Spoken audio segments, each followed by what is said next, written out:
One shall stand, and one shall fall. Yeah. New kids on the block, we here making it pop. Don't care if you like it or not.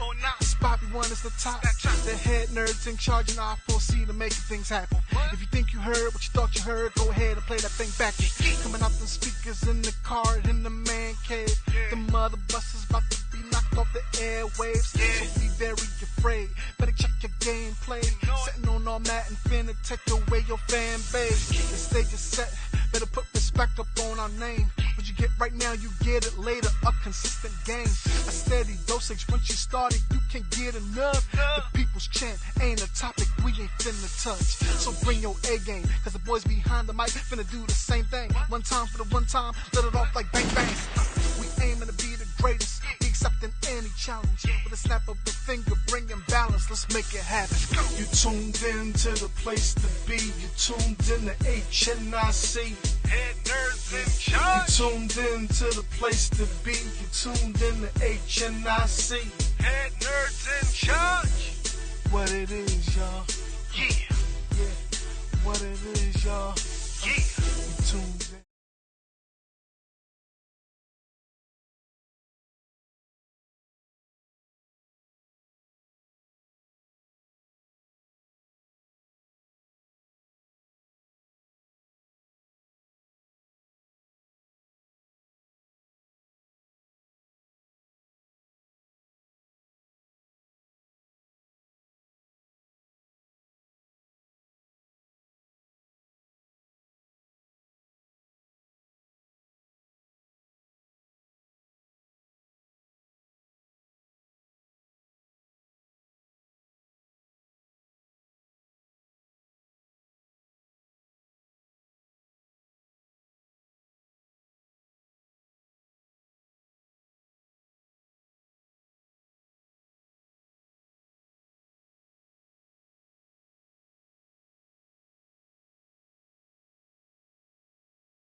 Because you think you fancy because you can take vacations. She's on vacation. Yeah. Away Yeah, vacation. she's or what? staycation? No, she's vacationing in Kensington. Okay.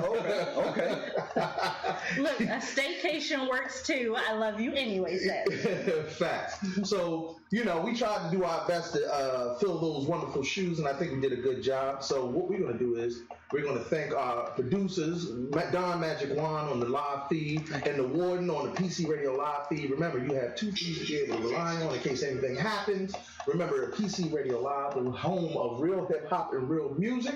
And we're going to get started right now. And let's talk a little bit about Brightburn. Ooh.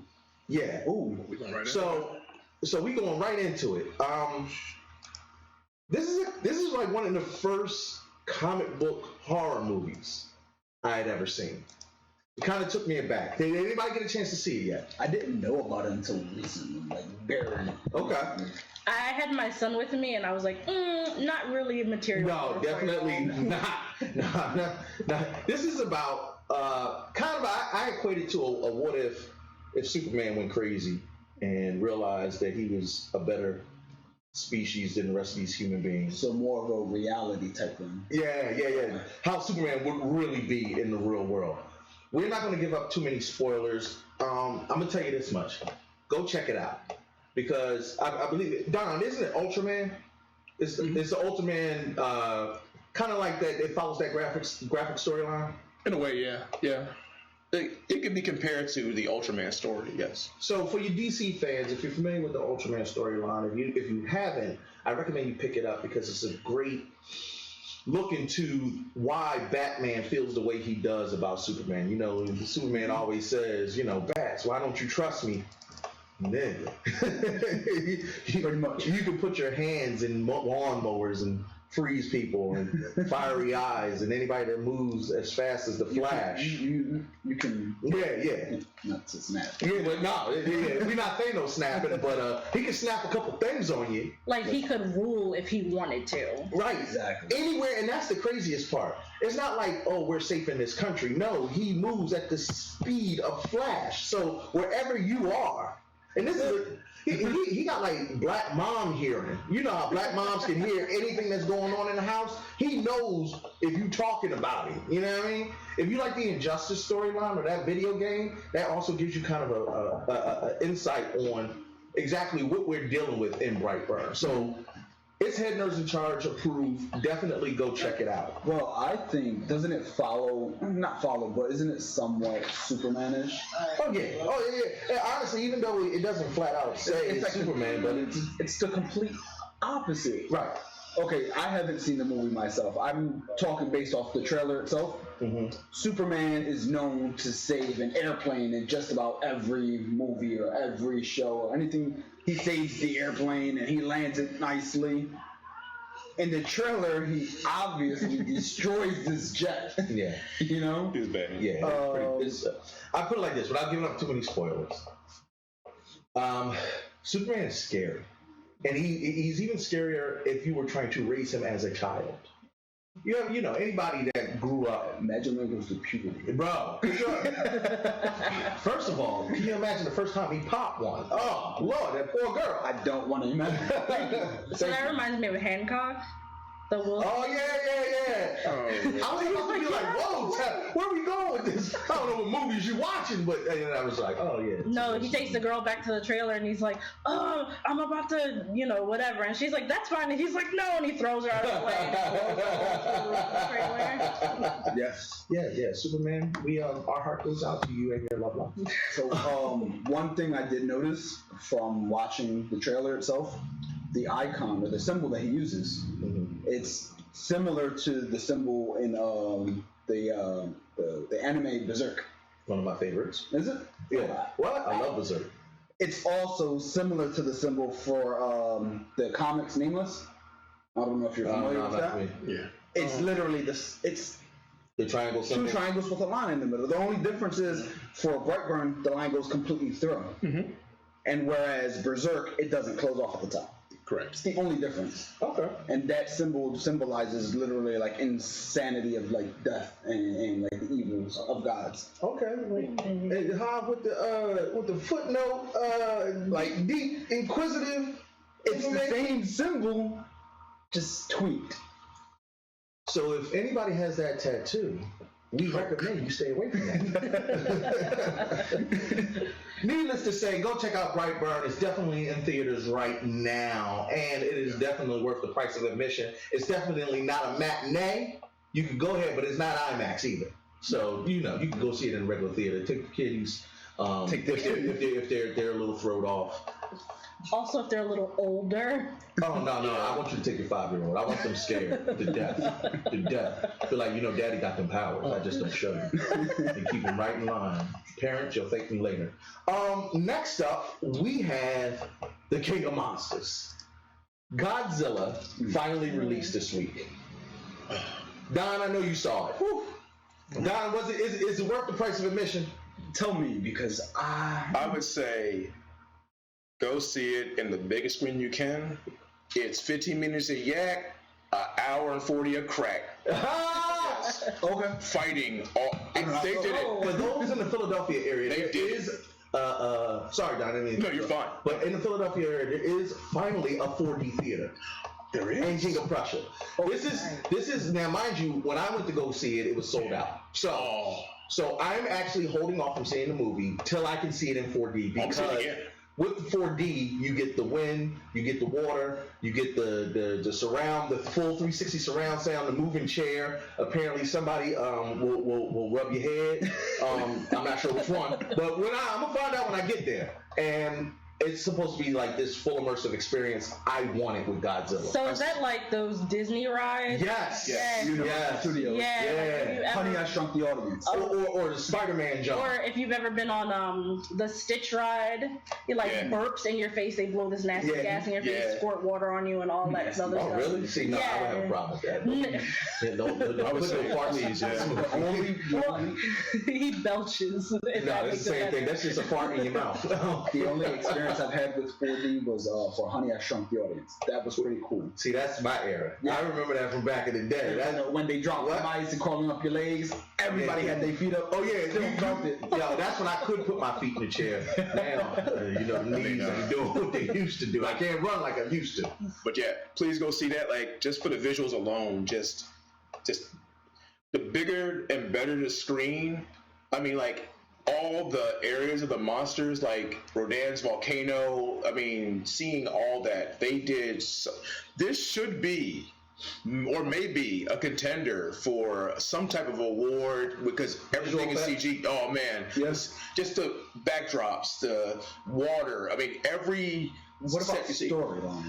I mean, the stories continues up after Kong, Okay. where Kong was the first of the big monsters, and they're like, oh, we got more. They expand more on that, and them going to go see all these monsters. Sorry to interrupt you, Don. Yes, sir. Kimberly on the chat said, where's the 4D theater? I'll be in Philly next week. Well, Kimberly, look, you need to let us know. We might go and check it out with you. The theater is in the King of Prussia area. If you just keep Google 4D theater and King of Prussia, it should come right up. Yeah.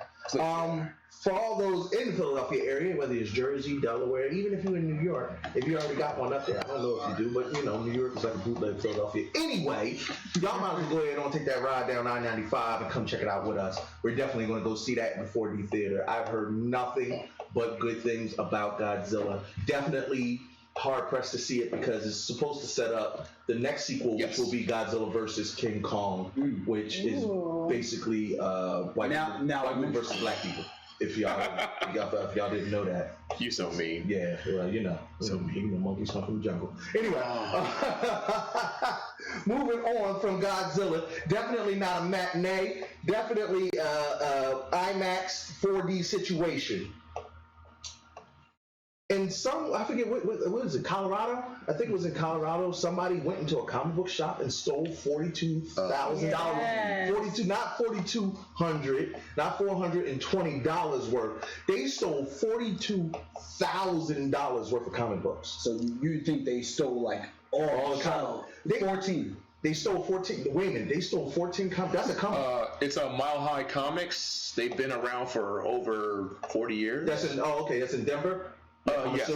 Mile High. Yeah, Yes. That's what I figured. So Denver, y'all need to have some black employees because that wouldn't go down if black employees work for you. Well, from what I'm understood, he broke into the back where they the loading dock. Mm-hmm. He broke into that somehow, and then just smashed the case, bled on the case. So now they have his blood. They have a picture of him. He was white or black? White. Of course he was. He even dropped. I'm just saying we don't pull off those kind of crimes. No. That's just with smash and grabs are us. Oh, trust and believe me, we're good for a smash and grab. But we're not going to look up the value of certain comic books beforehand. 14 specific. Yeah, The first Avengers, the first Justice League, What? Spider-Man autographed copy. Sir, if So you these are are still like- at large somewhere, anywhere, just hit my DM because New appreciate the Mutants value of 98. the stolen goods. They got him on video. Like, it's a full video. But he Do not contact me, sir. Ever. It's they even took the New Mutants number 98 with the first appearance of Deadpool.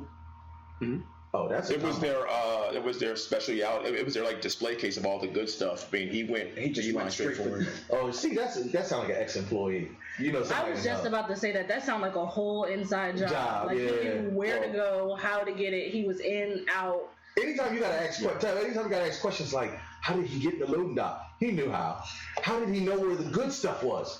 Somebody told him. How did he get out well, he didn't really get out undetected. Apparently, blood was everywhere. No crime is a perfect crime, and always remember. He dropped, what was it, Todd McFarlane art from Infinity Inc. Oh, really? He took 15 things, got away with 14. That's a good deal. Left fingerprints. Yeah. left blood. You Left think his they wear gloves? Was he drunk? I don't. No, you can't be that coordinated and drunk. I mean, he bled know. everywhere, so how coordinated was he really? Well, he looked at the glass and said, "Smash!" Oh, he smashed and grabbed it. Go under it. Yeah. I just feel like if he was sober, he'd have been more prepared. He'd have brought a hammer or something. He did. Corey from Amerimedia said he was probably for weed. I don't know. Weed is in the. I don't know. The value of weed has definitely gone down because the market is saturated with it now, and especially in Colorado. In Colorado, of all places, weed can't be that expensive. You can get it on sale at Walmart. Mark says that's what happens when you get high. Oh. Cue the stupid high song. Oh, Mark. Yeah. That was a terrible joke. Please keep the jokes to us as we endeavor to continue on with the show. You can log off now. Look at him. He's right there, isn't he? Oh, you got the picture up of him? Yes, we do. Yes. Oh, I'm not even. Hold on. Let me see the picture. Oh, they got the picture. Listen, anytime you caught on video like that. I mean, he just walked up. He kept his head down. He smashed. Look, did not Menace to Society teach us nothing? You get the tape. And then, well, they don't have tapes no more. It's all digital. You get the hard drives. Yeah. I'm sorry. I know it ups into a real felony, but you're less likely to get caught. I won't tell you how I know that. And if you say that I did say that, I'll redact it. Anywho, and more sad news and more serious note, Stan Lee's former manager was arrested on elder abuse. Everybody assemble. Everyone. That's everybody. Call your cousins and them. We about to ride out for Stan. You want to talk about somebody who can't go outside never again? ever. Never. Ever. It's an on-site situation for this individual. Super fast. I've never seen that going until he gone. No, I'll put it like this. You gonna end up somewhere with Jimmy Hoffa and Moses. They ain't found neither one of them Negroes yet. And I can promise you, geeks of all people are not the we keep random replica weapons. So it's almost you're almost hard pressed not to find a fan of Stan Lee anywhere in the world. He did embezzlement, fraud, forgery. He autographed things. $262,000 of autographs for years. Last May. And then to add insult to injury, not only did you try to rob Stan the man, but then you abused him. Look, y'all, there are terrible people in this world, and unfortunately, look out for the elderly out here. There's some trash bags. Because if they hurting Stan, can you imagine how Nana up the block is getting treated? It's a Nana up the block. So I used to do home health, and primarily most of my clients were elderly, and that is real, like that's real life. And people who couldn't stay in their homes and had to go to nursing homes, it was like, yo, you really had to tell them to watch out for your people because the stuff that goes down when they think nobody is looking is horrendous. Yeah, sometimes you'll see like those videos and whatnot of people abusing the elderly. At a certain point, the elderly are no different than children. And I don't mean in mind or mentality, but I mean in just the inability to protect themselves. And if you're that much of a trash bag, those are the kind of the people that I need a nigga that was in Brightburn to go visit him. Just one good time. And that's what put the eye on him. He charged him for stuff and made Stan sign off on it. And the family was wondering why Stan was paying out so much because he signed on everything. So I guess the guy just was like, "Here, sign this, Stan." And he's like, "Oh, okay." Or he was forcing with violence. I hope not. Didn't he put out a video saying I've not been, abused in any way and stuff like that? But the whole time, like someone's recording him, obviously. Right. You can see this. It's so sad. I've also seen that in the terrorist videos. I am being treated well. I remember that because that was like a big thing for a while there because it's like no one had seen him for a minute, and I think this was after his wife passed away too. So he came out and he was just like, "No, I'm fine," and I was like, "All right." Yeah, because I see a picture of him. That smug smile on his face makes me want to punch him. I instantly want to hit this guy. Even if he didn't do anything, he might be innocent. But if I see you in the streets, you get the Joffrey treatment. I'm sorry. Forever, Joffrey wants to be. I want to punch Joffrey in the face. You gotta thank his kids. His kids were the one, man. His daughter caught it. Like, why was all this money gone, and why were you charging him so much for these services? And then they just steamroll from there. So shout out to his daughter. I hope they put him under the jail. Facts. Under. Or put him in a jail cell with the right people that want to just talk to him. But listen, it's jail. They only got porn mags and comic books. Trust and believe me, somebody gonna get Stan back. Somebody getting Stan back by getting his back. Anywho,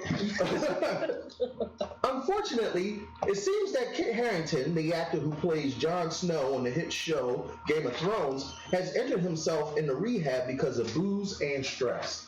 Which, to me, seems like a double negative because I drink the booze to not be stressed. So I don't really understand this. I would imagine you don't have the same stress level as Kit Harington. Oh, you don't understand. I am stressed out. I drink a lot of booze.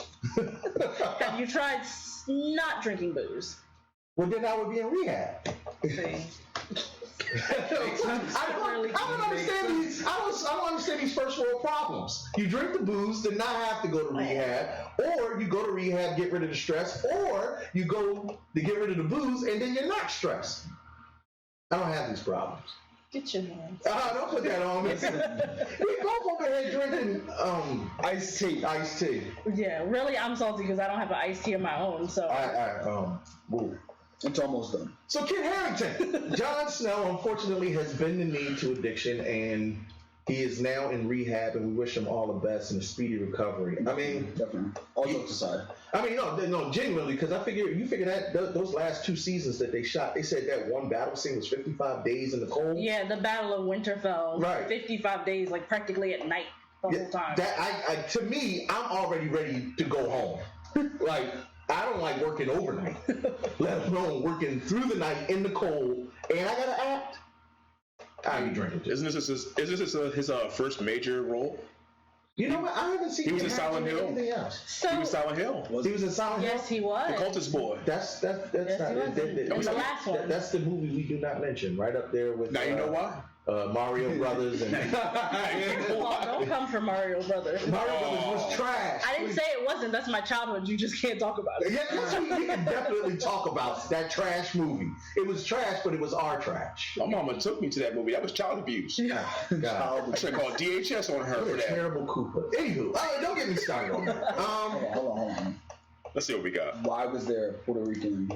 Yes, Luigi. John Leguizamo. This was the. You're gonna go down this. You're gonna go down this rabbit hole. John Leguizamo. That was the height of his popularity. He had just done Best. To differ. No, that was. I don't think he peaked then. What? Are you crazy? At one point in time, John Leguizamo was the quintessential Hispanic comedian. Yes. I mean, he had 2 specials out. He had The Pest. He had Mario was. I forget what the other movie was, but John Leguizamo was popping. He was even doing serious roles. Like No, but I'm Empire. saying he didn't peak then. Yeah, he was still like. Yeah, he was rookie. still big and like doing movies and stuff after that. Oh, okay. All right. I see what you're saying. Oh, you In my saying household, he peaked, okay? Where was everyone else? we defer? I saw him, I was like, yeah, we made it! Okay. Then he said he was Definitely Luigi defer to the one Mario. Hispanic man. That's it. He wasn't Luigi Sanchez. He was Luigi Mario. Bob Hoskins wasn't exactly Italian. I don't know which I want. Yeah. Bob Hoskins. Hey, All right, he always looks like Ron Jeremy to me. Like he looks like Ron Jeremy's brother. You know what though? What? If it wasn't for Mario Brothers, he wouldn't have been in Roger Rabbit because he used the same accent for both. Roger Rabbit came out in 1988, and Mario Yeah. Brothers didn't come out till after. Yeah. It was like in the 90s. One or the other Well, he got him that won, job so- because he had the New York accent for one of them and got him. It was vice versa, whatever. Yeah, 'Cause he's he from did- England. I saw like the behind the scenes like interview, whatever. He said he was trying to do an LA street accent in And it Roger came off the other Rabbit. coast. Well, real quick, I just want to give a shout out to Jermaine Rockmore. Yes. He said, "Let me know when we riding out. I got a few cans." Jermaine, we'll let you know when we saddle up the Pacer. I got your number on speed to dial, go so you know visit that. the boy in jail. Oh wow. Alexa Trotter says that he was also in Romeo and Juliet. All right, yeah, he was in Romeo and Juliet. He was Yo. Capulet. I thought he was the best friend. No, that was my boy from Lost, the black boy. too? Yeah, he was in. Yeah, That the one with Leonardo Leonardo DiCaprio DiCaprio. movie was. I don't know. They took us. Okay. They took us on a field trip to go see that movie. No way. It was the first time they let like little black kids in the movie theater in daytime in a school. No, seriously, we tore that place up. All we got was cash. Yeah. They was like, it's for Shakespeare. We was like, yeah, I don't know him, but I feel like your class was the class that made like the substitute teachers cry. oh, of course. What? First of all, we were the ones that made the substitute teachers call out. Isn't that? Our substitute teachers became the teachers because the teachers quit. Yeah, the teachers stopped coming. Oh, if you were there for more, if our substitute teacher was there for more than 3 days, you are teacher now. Yeah. You the captain now. Yeah. So glad my mom got me out of West Philly. No, this was in Germantown. Where'd you go, north? Northeast. Oh, that's not no better. What high school did you go to? Before I moved to Florida, I went to Northeast. You went to Northeast High School? Yeah, for a year. And then I went to came back for a little bit and went to George Washington. George Washington High? Yeah. Those are actually two pretty good schools. Yeah. Yeah. I can tell. Anywho. Addison gonna say, I hate John Leguizamo. I'll never forgive him for shooting Carlito before he could get on that train. Facts. Oh man, John Leguizamo has had a great career. He has. He wasn't even a part of the outline. John Leguizamo, this drink's for you. Oh. Buenas noches. Anywho, That air is delicious. the Rise of the Skywalker will reveal Rey's father. Are we really doing this? So they say he's supposed to be an iconic character of the franchise. We don't know who. I thought it would be Han Solo, honestly. Yeah. I thought it was going to get really weird and they was going to do it incest. Look, Game of Thrones got people aunts smashing their nephews. So this ain't, and it's not like Star Trek has avoided incest. I heard the Game of Booty. Right, also. Sorry. I love how you slipped in the Game of Booty, sassy. We miss you. Respect. So, I mean, if Rey's dad isn't Obi-Wan Kenobi, I don't want it to be nobody.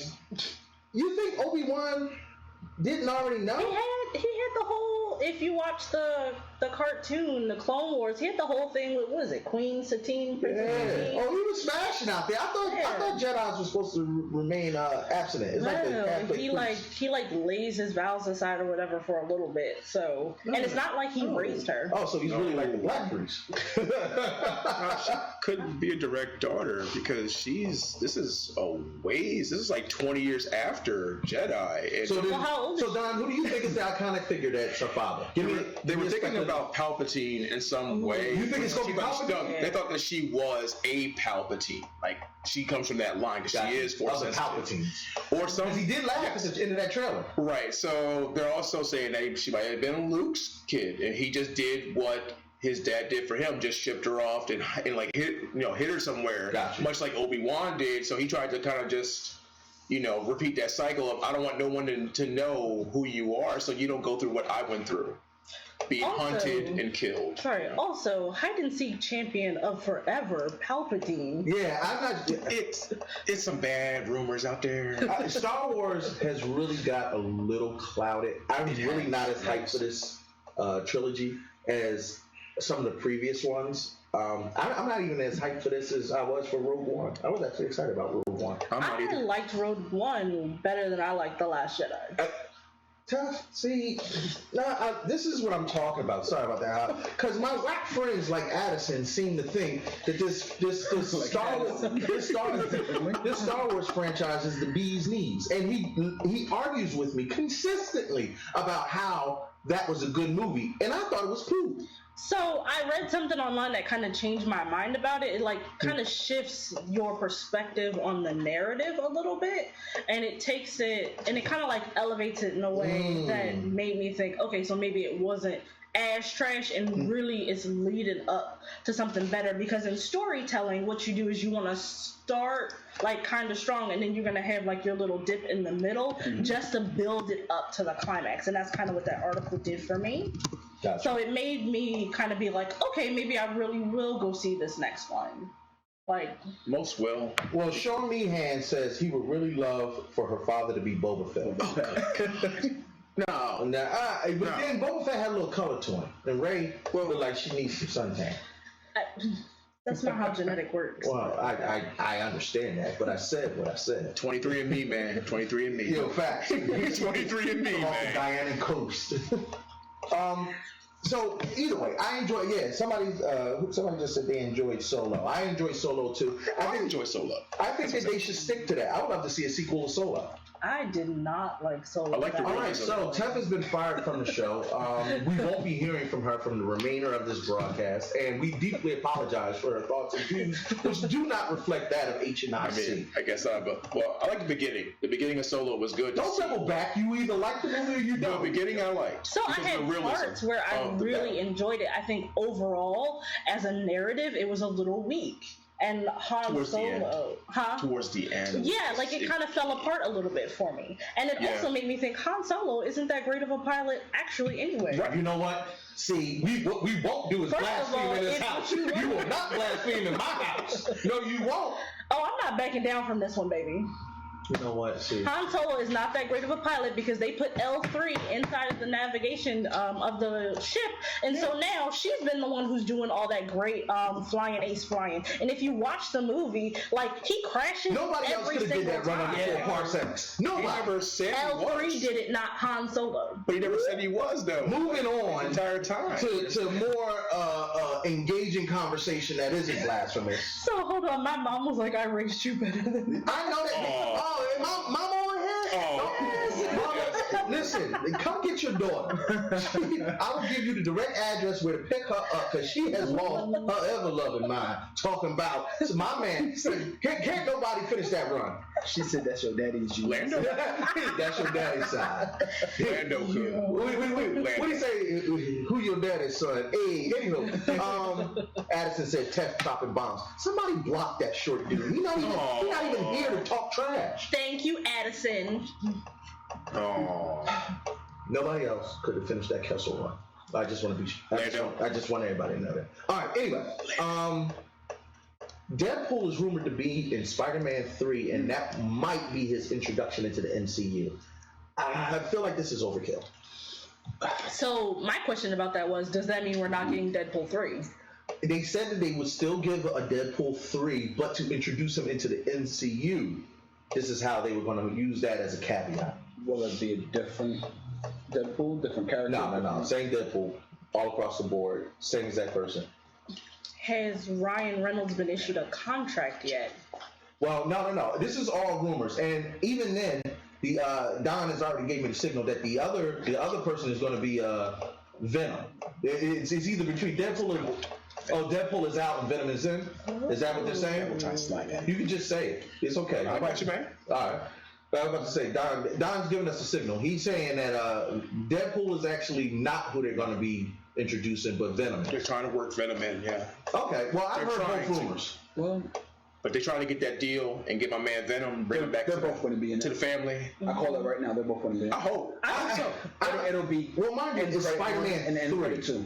So After don't think Far From Home. Yeah, remember, because we actually get into this a little bit later, but Far From Home officially There you ends Phase 3. Yeah. Endgame did not fade in Phase 3. A lot of people. That's a misconception. Right. A lot of people. Phase 3 ends with Far From Home, and we should get an end credit scene that sets up Phase 4. That's why you didn't get an end credit scene in Endgame. Fair enough. So all the end credit scenes in Endgame, they just added into the movie. Anything that they would have normally done as an end credit scene, like they added it into the movie Ooh, itself. that's not all the way true, Tef. I got something special for you during our MCU discussion. Listen, y'all need to make sure y'all stick around because I got a heck of a tidbit to drop to y'all. It's exclusive. You're only going to hear it on HNIC and YouTube. Oh, man. You can Google it. And mostly everybody already knows about it. But I'm just going to say it like that. You It's haven't exclusive. heard it. You've heard it here first. Right, because most of our viewers don't do Google anyway. So Google it. I got a heck of a Easter egg nugget to drop in a few minutes. We're gonna get through the hot topics and then I'm gonna drop that bomb on you. But for right now, we're gonna speed through some more of these hot topics. There's 2 more Pokemon games slated to come out. One is called Sleep. Yes. Yeah. And the other one is another mobile game. It's Pokemon Masters. Pokemon Masters. Yeah, I'm not a big. I was with the Pokemon Go because I'm fat and I figured whatever gets me to walk. And then I walked and then I was like, ooh, we don't want to do too much of this. They dropped that game in the spring, and as soon as summer hit, all the fat people was like, maybe not. Maybe not. Yeah. Wait, you mean to tell me I can't get a Bulbasaur from my couch? Oh no! Delete this app. About that life. I Yeah. still play. I still play from time to time, but I drive. I drive around and get my Pokemon. Do not Pokemon Go and drive. Yeah, I think it did. I think it did a great thing. It brought people together. Like you had people from different neighborhoods coming up and just doing it together, Yeah, which was and robbing, which was great. I was about to say that. And robbing. Yeah, Yes, that happened. Yeah, That if happened. you, in the inner That city, happened. people did get together. They stole. I went to the museum, museum, and I'm sitting there and I'm playing the game with everybody, and I look around and like the Kensington in me was like, You get nervous. no, I don't. Everybody got no. And everybody got that, all these nice iPhones out here. Doors being opened randomly, cars being left open, people running away from their open cars, and I'm just like, Mama raised you better. When my heat stopped working, then my heat started working. In Philadelphia, we have a city of brotherly love. Yeah. And I've added one more. They introduced Pokemon Home. It's a cloud-based service, which is basically merging all their properties onto one cloud-based service. That means that if you got Pokemon Go, the new Pokemon Sword and Shield, Let's Go Pikachu, all those Pokemon, you can now trade with people all around the world via Pokemon Home. So now you don't even gotta go be near somebody to be like, if Tef wants a Pokemon for Pokemon Go, she can be like, Don, I need this. Log on to Home and trade me, and now I can trade her wherever she's at with any system. Hassan said, if they start releasing Pokemon prophylactics, I'm done. Squirtle. Well, if you Google, Go ahead. But, you keep using them, you're going to get that Charizard. Pokemon Masters is a 3-on-3 game. It plays like those little RPG games where you get a little team and you can battle people. It's a 3-on-3. Nobody's going to play it. Yeah, because it has like microtransactions and stuff. The sleep though is weird. So the sleep didn't seem like an actual game to me. It seemed more of like a plug-in, kind of like how your Fitbit works, where it tracks your sleep to optimize your daytime gameplay. But it is a game. The Pokemon Go Plus comes with it. It's like a little button. Okay. Either way, look, if you like Pokemon, it's out there. Yeah, it's good stuff. There's only but so much Pokemon I can tolerate in 1 second. Do we really need a Black Widow prequel? I want Do it. we need it? Do we want it? Yeah, I do. I want it. I'm so mad on a Black Widow. Do I want it in theaters? Not really. Taff, why do you want a Black Widow? Is it for representation matters or? So I kind of feel the way about Black Widow that I feel about Hawkeye, and that I feel like they were severely underused. They get underplayed in the movies because they're around such other super powered characters. He has an arrow. So first of all, Also, I got an Not arrow. Hawkeye. We've already established just saying. this. I got an They arrow. never- They built defenses against the arrows for thousands of years, and he's in a battle against cosmic beings. He don't have regular arrows. They explode and stuff. Oh man! You know they have high caliber bullets that do the exact same thing. I'm just saying, can we upgrade Hawkeye? Please. Please. I am so tired of the archers We did. in comic book series. In 20, listen, these people will die quickly. Black Widow is a little bit different though, because she is kind of up to date. Yeah. Well, she is. No, so you just going poop on Hawkeye? Like, Yeah, oh yeah, it's all over him. I prefer Ronin. Give me Ronin any day. Ronin put in that work. Hawkeye. Ugh. so you don't want to see the story behind Budapest? No, I'm not interested at all. There are so many other great stories that they need to be diverting that money to. That's why with the Black Widow, I prefer that they drop that on Disney Plus. Right, yeah. That's what I'm saying. Do I need it in theaters? No. They can't afford her for Disney Plus, man. Listen, She costs too much. If you're putting Ghost Rider on Agents of S.H.I.E.L.D., you need to give him his own movie. Well, they did that twice. I was gonna say one they did, and it wasn't that great. MCU. Nah, Diego Luna's great as All I'm saying, MCU changes the game. Diego's the man. And on top of that, but I could think of, legitimately, give me your top 5 favorite comic books heroes in Marvel. Yeah, I put you on the spot. So Doctor Strange. Definitely gave him a movie, so we can't use him. Doctor Strange. I would say Storm. Okay, she definitely deserves her own movie. Yeah. I would like to see that before I see Black Widow. Go ahead, continue. Namor. Heck yeah! even though Namor is a little obscure, but Aquaman has already shown that. see him, though. Yeah, we might see him as a villain in Black Panther 2. But even though they said that Donald Glover and Michael B. Jordan will be reprising, Michael B. Jordan will be reprising his role as Killmonger, and Donald Glover might be there as the Prowler. Mm-hmm. You're right. We might. All right, give me 2 more. Quick, come on. I would like to see Moon Girl and the Devil Dinosaur. All right, you lost me. Oh, she's great. New. I know. She's great. She's new. Lunella Lafayette. She is. Is she black? Yes, she is. Black. With natural hair. I'm rooting for everybody black. So Afro puffs. Before Black Widow. She is too cute. And then like the dinosaur like just slayed. Oh yeah. I know exactly what you're talking about. All right, and who's the last one? The last one? Come on, quick. We definitely on the spot. This is live. People are watching. Nightcrawler. I wouldn't mind seeing a Nightcrawler movie only because of how they did him in the X-Men movie when he went to go assassinate the president. No, it was good. It's one of the best scenes I've ever seen. With these new effects, it probably would be really good. It'd be better. Way better. But he'd be mad CG though. I liked him in the X-Men cartoon that came out in like the late 90s, early 2000s. Where after they did the X-Men movies and they had them like as teenagers. Yeah. I like that iteration of him like there as well. Hey, but look, I'm a Kurt Wagner fan. He was like one of the few X-Men who was supremely religious, but always had that conflict of interest between church and violence. Yep. He even turned on the X-Men. He was like a sage old. He would always have wise words, and even though he put in work, he always had to contend with. It was such a representation of black people in America, just because he used his faith-based morality to excuse the prejudice of the people against mutants. And you see that a lot now, love thy enemy and all of that other good stuff. Whereas Wolverine was just basically shinking everybody who looked at him wrong. Kirk was the exact opposite. Black Widow, we don't want your movie. We want it on Disney Plus, not in theaters. I don't want it at all. But I'm just saying, if you're going to do it, go ahead and give it to Disney. Who would you have it instead of her? In the MCU right now? Instead of Black Widow. So they're mostly doing it, from what I can understand, for like female empowerment in the vein of Captain Marvel. You gonna box me into the corner? So, what female would you like to see? Here we go. All right, first of all, there are a number of women in the MCU that I think would have a better showing than Black Widow for their own feature-length movie.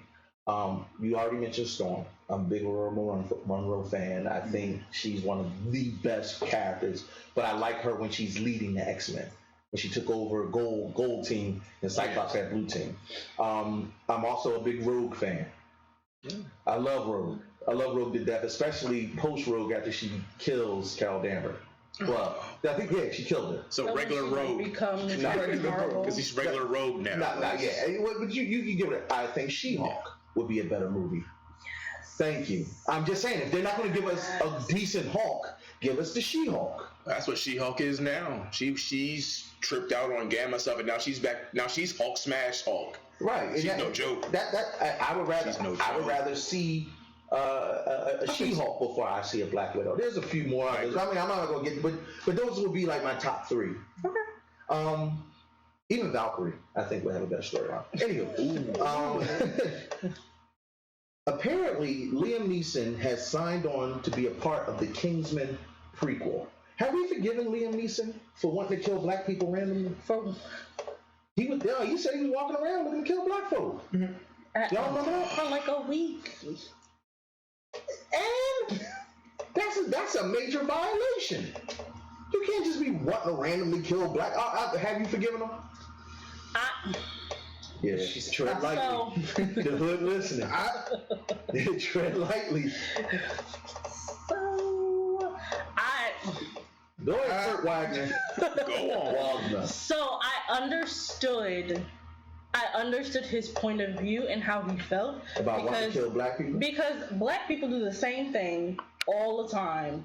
Anytime a white person slights you or slights somebody in the slightest, we all out for blood. kill all these honkies, gather them crackers up, I'm gonna beat the first do whatever. So I understood where he was coming from. I'm joking. So I'm not gonna say whether or I don't want to say like that I forgave him because like I said, I empathize with him in that way. I don't know. But I'm also not excited to see him in another movie. Exactly. That's what his question was. I'm tired of seeing that old man beat up people that I know he can't beat up in real life. So, how about you? Are you excited to see him in the Kingsman prequel? I don't care. Yeah. All right. So you're not a Kingsman fan? No, I am. I don't care if he's there or not. Like, doesn't move you to the left or right? No. All right, that's fair. I'm a big Liam Neeson fan. I still haven't forgiven him yet. I'm working on it. Me and Liam said we were going to go out to brunch in a couple weeks, and we're going to hash it out. And that's good, Kurt. Yeah, I just want to let him know that I have a particular set of skills called cousins. If you ever pop fly again. I don't know, man. Liam might choke him out, man. He'll choke every one of them. Liam don't want that work with my cousins. So Addison in the chat said, I be wanting to kill black people all the time. Addison is light skinned, and that's only his white half that says that. He said, and white people every time I watch Roots. No. Oh, yeah. But if you like Star Trek, you can't kill them. 90% of Star Trek has been in Roots. You gonna kill Janeway? You really gonna kill Janeway? 90%, yeah. You gonna kill Janeway? Really? She was in Roots. I'm not Trekkie, so I have no idea who you're talking about. I man. care less about Star Trek, and I'm probably going to lose like 10 viewers behind that. But, I was always the Star Wars. Geeks are divided in Star Trek and Star Wars. I was a Star Wars guy. I like Star Trek. Like if you said, Han Solo was in Roots, and I'm like, oh yeah, I remember that. But who? Janeway. Aww. I don't know that nigga. Anyway, moving on. All right. Aladdin. Tef brightened right up. You know she took her babies to go see Aladdin. I did. Tef, tell us about Aladdin. Is it worth the price of admission? I think so. Am I going? Would I feel nostalgic? Yes, you would. Would I be happy? I was happy. You paused there. Yeah, you super paused. So that kind of depends on you and what you expect to get out of the movie when you go into it. I want Robin Williams in it. So then you're gonna be a little. You're gonna be mad. You're gonna feel this type of way. But I say that to say Will Smith didn't do a bad job. Mm-hmm. I think that. I heard he actually did an amazing job, and the rest of the movie is the worst part about it. So I disagree with that because Naomi Scott, the girl who played Jasmine, was fantastic. Shorty got a set of pipes on her. She blew the house down. My biggest issue, and I haven't seen the movie, but my biggest issue based off the trailer itself was Jafar talking like this. I'm gonna tell you the problem. It is every Will Smith movie so far. He starts out as a character. Then he slowly turns into Will Smith as Will Smith in whatever he's in. Because they knew he couldn't sing like the singers. Yeah. So they hip-hopped all his stuff so he can kind of slowly rap it like this. You never seen a friend like me. And it was like, okay, that's cool. Because every other song they got jiggy with it. They got because they knew Will was going to be Will. Yeah. And then so actually that's part of his contract. I don't know if you know that. I think that's part of his contract. Whenever he does any movies, he has like a second team of writers come in and change all his lines to kind of like make them tailored to him. Wow. Which is why he seems like Will Smith in everything. Like Suicide Squad. He did the same thing in that. He went from Deadshot to I did not know that. I actually didn't feel that way about Suicide Squad because in my opinion, Margot Robbie and Will Smith were the best part about Suicide Squad. The rest of the movie was hot garbage. Yeah, it's going to be. I actually liked. Kicked off the show today. No, I agree with her, but I like the Mandalorian. We can talk about it after the show. All right, well, you know what? We can talk about it outside. So I can understand you. but no, Aladdin is worth seeing. It definitely is. I really liked it. It brought like that nostalgia point into it. It did kind of take me out a little bit because Mina Massoud, the guy who plays Aladdin, and then Will Smith, they're not super strong singers.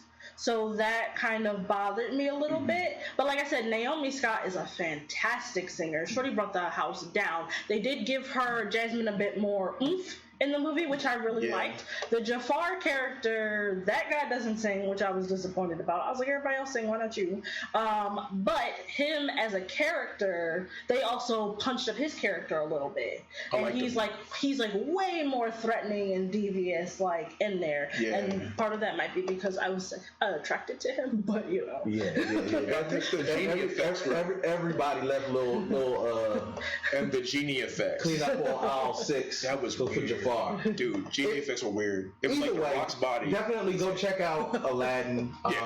It's worth it. I'm personally, I'm going to take this L on this one. I'm not going to go see it because, you know what? I have thought in my childhood, and I'm just not feeling Will Smith as Genie at all. Robin Williams did it, and that's what I want to retain in my mind. But I will see Lion King. But moving on, and we're just going to rush through the rest of these hot topics real quick. Jessica Jones season 3, trailers out, villains out. Go Google it. Who's the villain in Jessica Jones 3? I didn't finish season 2. I don't know. That's why I told him to go Google it. I don't know. Villains out, Google. But yeah, villains out. I guess that applies to me too. The Swamp Thing trailer was super worth seeing it. We got the trailer? Yeah, we do. All right, play the trailer for him. Listen, we're gonna play the trailer for Swamp Thing real quick. Go ahead, hit it.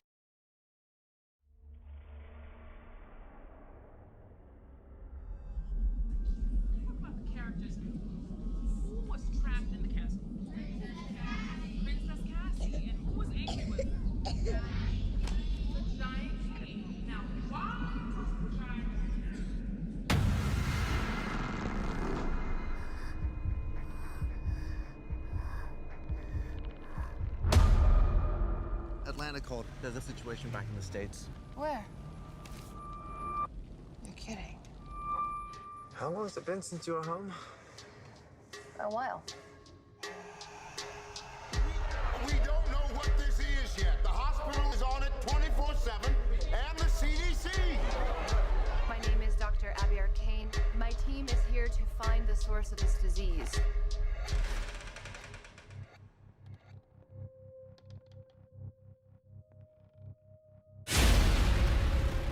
You saw the body. Dealt with anything like that before? Who are you again? Holland. Al Collin was investigating illegal dumping on the swamp. Hello? Dr. Jason Woodrue. The CDC's in town. There's no way that my accelerant is responsible. There's this poison coming off the swamp. You should be dead! There's been a shift in the balance of the light and the dark. Something's out there.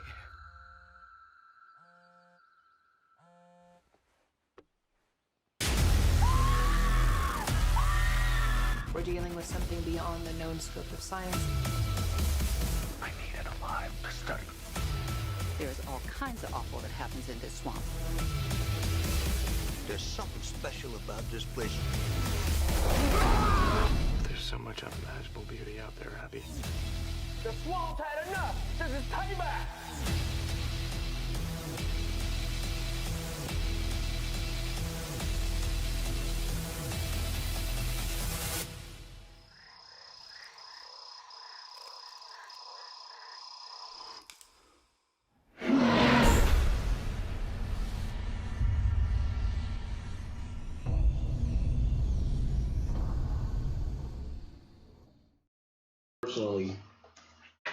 I personally think that this Swamp Thing series is going to be one of the ones that are going to stand out on the DC Universe streaming service. Right now, I know Doom Patrol is doing really good. Teen Titans is doing. I think it's just. Is it Teen Titans or is it Titans? Just Titans. I think it's both. Like people been looking up old Teen Titans episodes, and was it Young Justice? Yeah. Lit, man. Let me tell you something. With the conclusion of Gotham, which was not that great, DC is definitely going to be winning with this Swamp Thing series. So definitely go check it out. Ridley Scott is going to direct the Aliens prequel. So Ridley Scott is back. Oh, come on, Tab. Why you sigh? So do we really need another one? Oh, don't do this. Don't do this. Don't. Fam. Cousin. Covenant. I get it. I have to admit it. What was the one before the sequel? Yeah. The sequel's got a little weird. Ridley Scott's back. I have hope. No, because just like James Cameron. James Cameron had to come back for that Terminator series. Every single, I'm not excited about that either, for real. Oh, don't listen. No, because every single one since the original has. Whoa! You didn't like the sequel? Two was good. Oh, because you said everything from the original. Well, no, it's been a step down. It's like wait, 2 was just as good as the first one. So 2 was good. 2 was better. 3 was better. Yeah. Wait, no, we're gonna have that debate. Okay, 2 was better than 1. I have to rewatch it. I haven't seen 2. Yeah, 2 was better. 2 was better. That's the magic number. So I haven't seen 2 in a while. I've seen 1 more recently. Remember, that's the one with T-2000 with the so we're talking about Terminator. I thought we were talking about Alien. Oh no. That's what I meant. And Aliens 2 is better than Aliens 1. I still need to. Game over, man. Game over. I think Aliens was 3 was like, 3 was, we don't talk about 4 was. Wow, Sean agrees with you on the chat. He says this does not need a prequel. It's running a good horror trope of the fear of the unknown. Is that what it is? A prequel? It's a prequel. I mean, it is a prequel. So is it a prequel going with the ones that came before? Yeah. See, and that's what I'm saying. No, like, come on. Ain't enough Michael Fassbender in the world to make these movies great. Yeah, I agree with you there. Yeah. All right, you get no argument from me. Listen, Ridley Scott is back. We have high hopes. You never know. James Cameron is back in the next Terminator sequel. That's a sequel. So we got a prequel and a sequel. So outside of T2, I like the Terminator sequel, the one with Salvation. Yes. Okay. The one with what is his name? Christian Bale. Yes. So that one was good, goodish. I liked it. Well, much better than 3. Look, if you want Terminator, go check out Terminator. Yeah. If you want Aliens, go check out Aliens. Just please don't make another god off of Predator. Anyway, last but not least, She's Gotta Have It. Season 2 is out on Netflix. It's another. I just love Spike Lee so much for everything he's contributed to cinema, and he finally got his Oscar. And I think that season 2, I'm very excited to see it. I love season 1. Okay. Hopefully, for the ladies that love Insecure, if you haven't checked out She's Gotta Have It, She's Gotta Have It is that work. And the lead actress is single-handedly the most beautiful woman I have ever seen to ever walk the face of the earth. Man. Period. Bar none. Wow. Like that. There's Eve, and then there's her. And even Eve might not hold a candle to her. Like Eve the rapper? No, Eve like Adam and Eve. But, if anybody made by the hand of God, gotta be a bad chick. Right. Anybody handcrafted by God, gotta be bad. I'm glad it wasn't just Eve. So definitely check out She's Gotta Have It. I know too many people who have not seen season 1, so check out season 1 first. Yeah, for sure. Yeah, you can knock them both out if you got that Netflix. You might as well gonna make that a binge night. Matter of fact, when you're done with us, if you want a Netflix and chill, make it a binge night. That's the one you binge. Yeah. It's already ready now, dude. I thought you should. We're gonna kick it over to my homegirl Tef as she kind of illuminates us to something that she personally enjoys doing that I personally enjoy watching, but apparently it's not the same thing. No,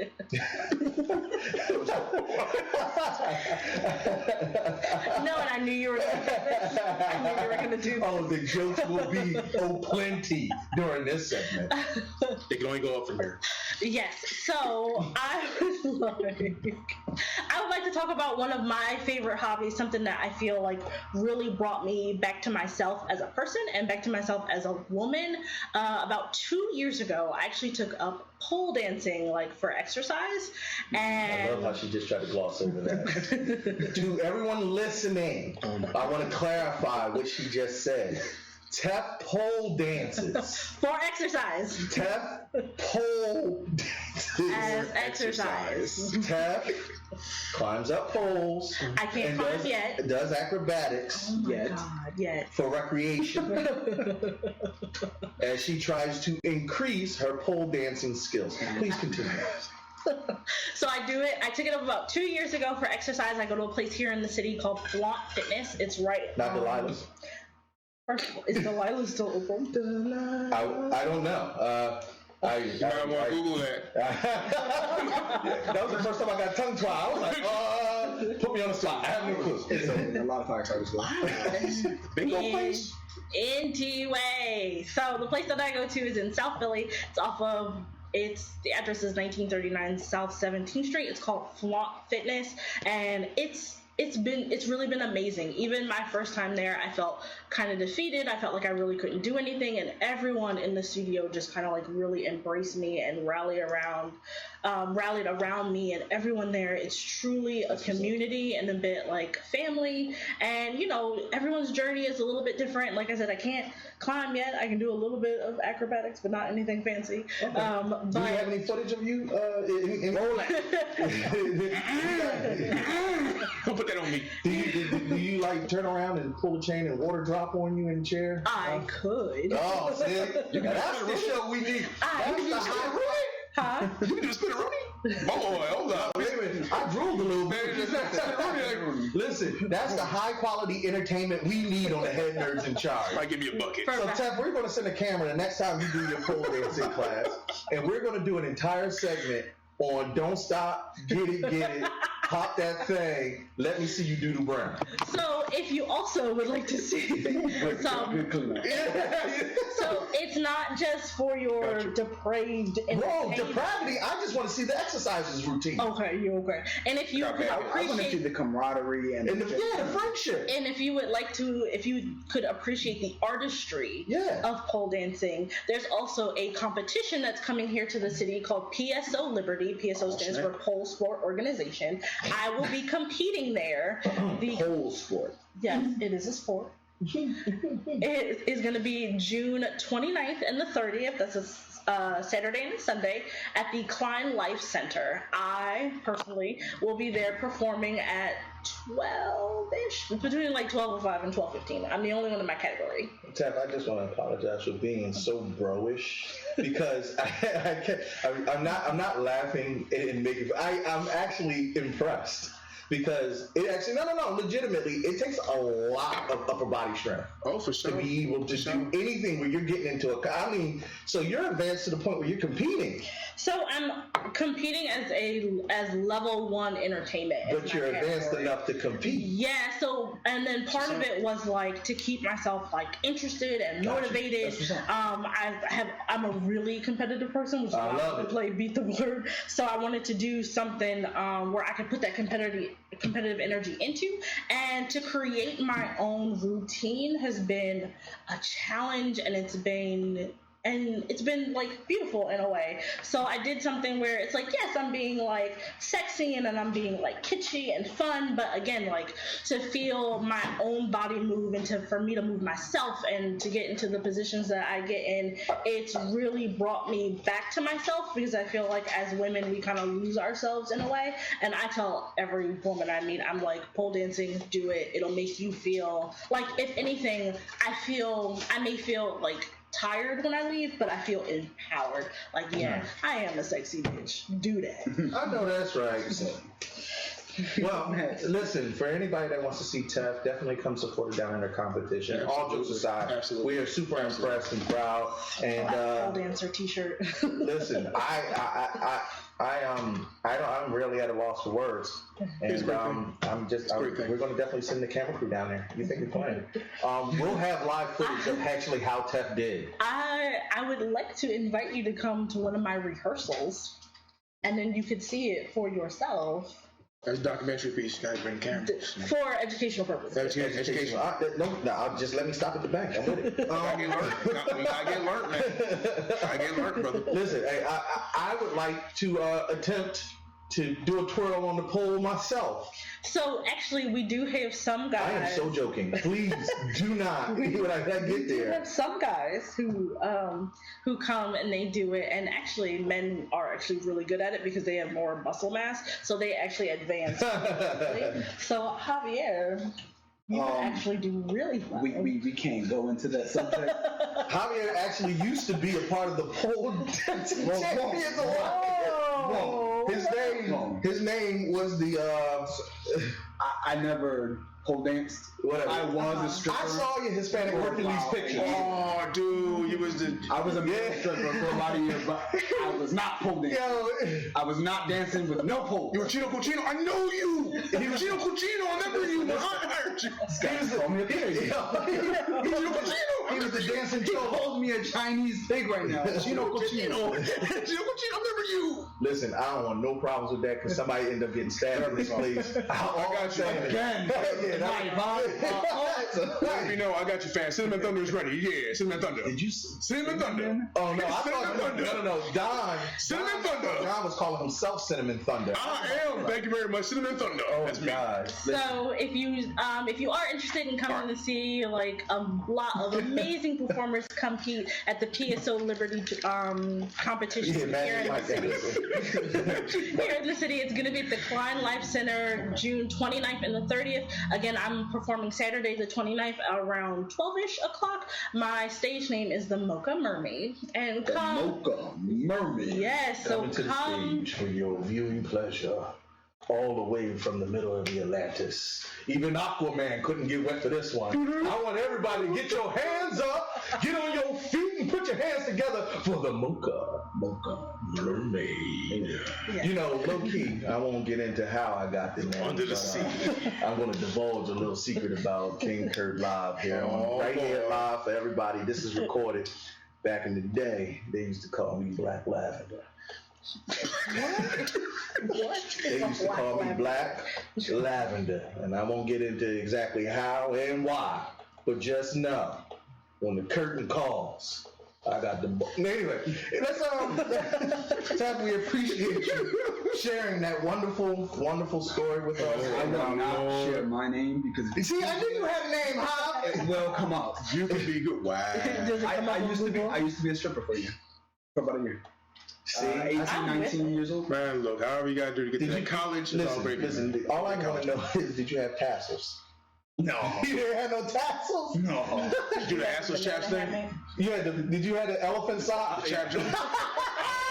Oh, stop it. Elephant sock. Hercules. Woo! It is hot in this studio already. Listen,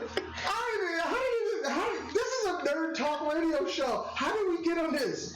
Tell up here bring this foolishness up into the show. Magic Javi in the house, y'all. Mocha Mermaid, Black Lavender, and Cinnamon Toast Crunch. Cinnamon Thunder.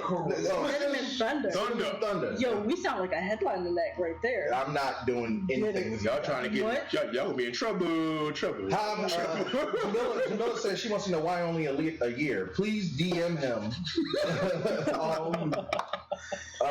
So it was for about 9-10 months, during the conception of my child, and I had to make sure everything was good before he came to life. They want to know, do you have to report your earnings to the IRS? I'm not doing this with y'all. We are not asking to ask a stripper. That is not what Tef is. She is an athlete. Yes. Competing. Yes. Although, if I drop a couple of pounds and get a little bit better, you know what? Rule it out. Mama gotta make that check. Yo, I ain't gonna front. A friend of mine just posted that she was disappointed. She only made $800 tonight when she usually clean up in $1,500. And in that exact instance, I will twerk on Snap Premium for $1,500 a day. I will give you my Patreon. Listen, I will pay you. Matter of fact, I'll make you pay me to put my clothes back on. So I'm just saying, don't test me if I can find out you can make $1,500 a day. They do. We're gonna bring it back, and we're gonna talk a little bit about MCU Phase 4. Tef, thank you again for divulging your bedtime stories. Anywho, exercise. It's a superhero name, right? Mocha Mermaid. Yes. All right. Remember, I said earlier that I was going to drop a tidbit, a nugget, a little morsel, an Easter egg that you might not be aware of. But I feel like this is now the time. We're going to talk about MCU Phase 4, and we're going to talk about some things that we want to see in Phase 4, some characters that we want to see in Phase 4. And this is based off an article that was published in comicbooknews.com, and I kind of took some of the names and whatnot, and I wanted to talk about them a little bit. But here's the most interesting caveat. If you waited around to hear what the Easter egg is, I'm not going to wait. I'm just going to drop it on you right now. Tef had mentioned how in Endgame, they had basically given you everything in the movie that would have been an end scene. And that is not all the way accurate. At the last minute, they cut out a scene of Thanos going to Xandar to go get the Power Stone. Was it the Power? Yeah, the Power Stone. And apparently, once he wipes out all the Nova Corps on Xandar, one remained to fight him straight up. And for anybody that knows me, there's Captain America, there's the Incredible Hulk, and then number 3 of my all-time favorite comic book heroes is Nova. Richard Rider was in Endgame. It was Richard Rider. Oh, Richie. Yeah, Richie was cool. And it was Richard Rider with the full power of the World Mind. Now, mind you, that's just not a regular Nova. No. That's Nova Prime. Yeah. That means that's if you ever followed the Annihilation story arc, and you're familiar when the Nova Corps gets completely wiped out and the World Mind has to imbue all the powers of the entire Corps into one person. It's kind of like in Nova Corps is a little obscure, but if you think of the Green Lantern Corps, imagine if every one of the Green Lantern Corps was wiped out and there was only one lantern left to hold the entire. It happened. Yeah, the same thing happened. Yeah. I think. Oh man, I'm usually good with all the. Ion got all of that. Well, it's Kyle Rayner. It's Hal Jordan. That's something. Yeah. And Hal Jordan it basically sucked up all the power of the Green Lanterns into one person. Needless to say, that little cutscene opens a whole new world to MCU Phase 4. Because that means now, apparently, they're starting pre-production on a Nova movie. Okay. That's major. That's good. Because Nova movie means we're going cosmic. And now we're going to consistently deal with cosmic threats. And if you know about Nova, that means that one of the big bads in Phase 4 might very well be Annihilus. Mm-hmm. That's going to be rough because he's really powerful. Right, exactly. He's powerful for the MCU. Like, he really is. Like, Annihilus would get down. He would get down. Well, see, the same with Ultron, though, because everybody thought Ultron wouldn't be able to fit in Phase 3. But I feel like they undercut Ultron to make him fit. Exactly. They might depower. That was Ultron 2. That was 2, and there's more Ultrons than that, you know. That's what I was saying. I was like, Ultron in the I'm sorry. Mike Whitehead on the chat says, "Why the F did they cut that scene?" Mike, let me break down why. Initially, they were not sure how they were going to proceed with Nova because when it comes to the cosmic realm, they usually defer to James Gunn. Oh, okay. So James Gunn is back on to direct Guardians 3. They also wanted him to direct Nova. Well, once all that foolishness happened, they had to kind of rework some things, and they put it on the back end. And they felt like they did not want to leave any loose ends for people to talk about after Endgame. They wanted Endgame to be a complete. I mean, if you show Nova, you know that's major. You know, that's like just seeing the Nova Corps in Guardians 1 was enough to make me go. Yeah, there was a lot to talk about just in Endgame itself. So to throw Nova there would have been like way too much. Yeah, and I get it. Also, the movie was 3 hours long. They had to cut something. Yeah, and I understood the why, but if they had shown Richard Rider Nova as Nova Prime, I would have completely. I mean, all those fluids that I had held, it's like, it was bad enough when Captain America caught Mjolnir. And then it was bad enough when he yelled, "Avengers Assemble." Yo, the ladygasm that I had. For Ladies' Night? Yeah. Oh, no, But even before that, like, literally, like, slid down to my seat. Yeah. The Mocha Mermaid. Oh, God. Look, that's what Steph just said. Yes, Mocha Mermaid. Listen, that is your new name. We will no longer be referring to you as Steph. I'm calling you Eminem from now on.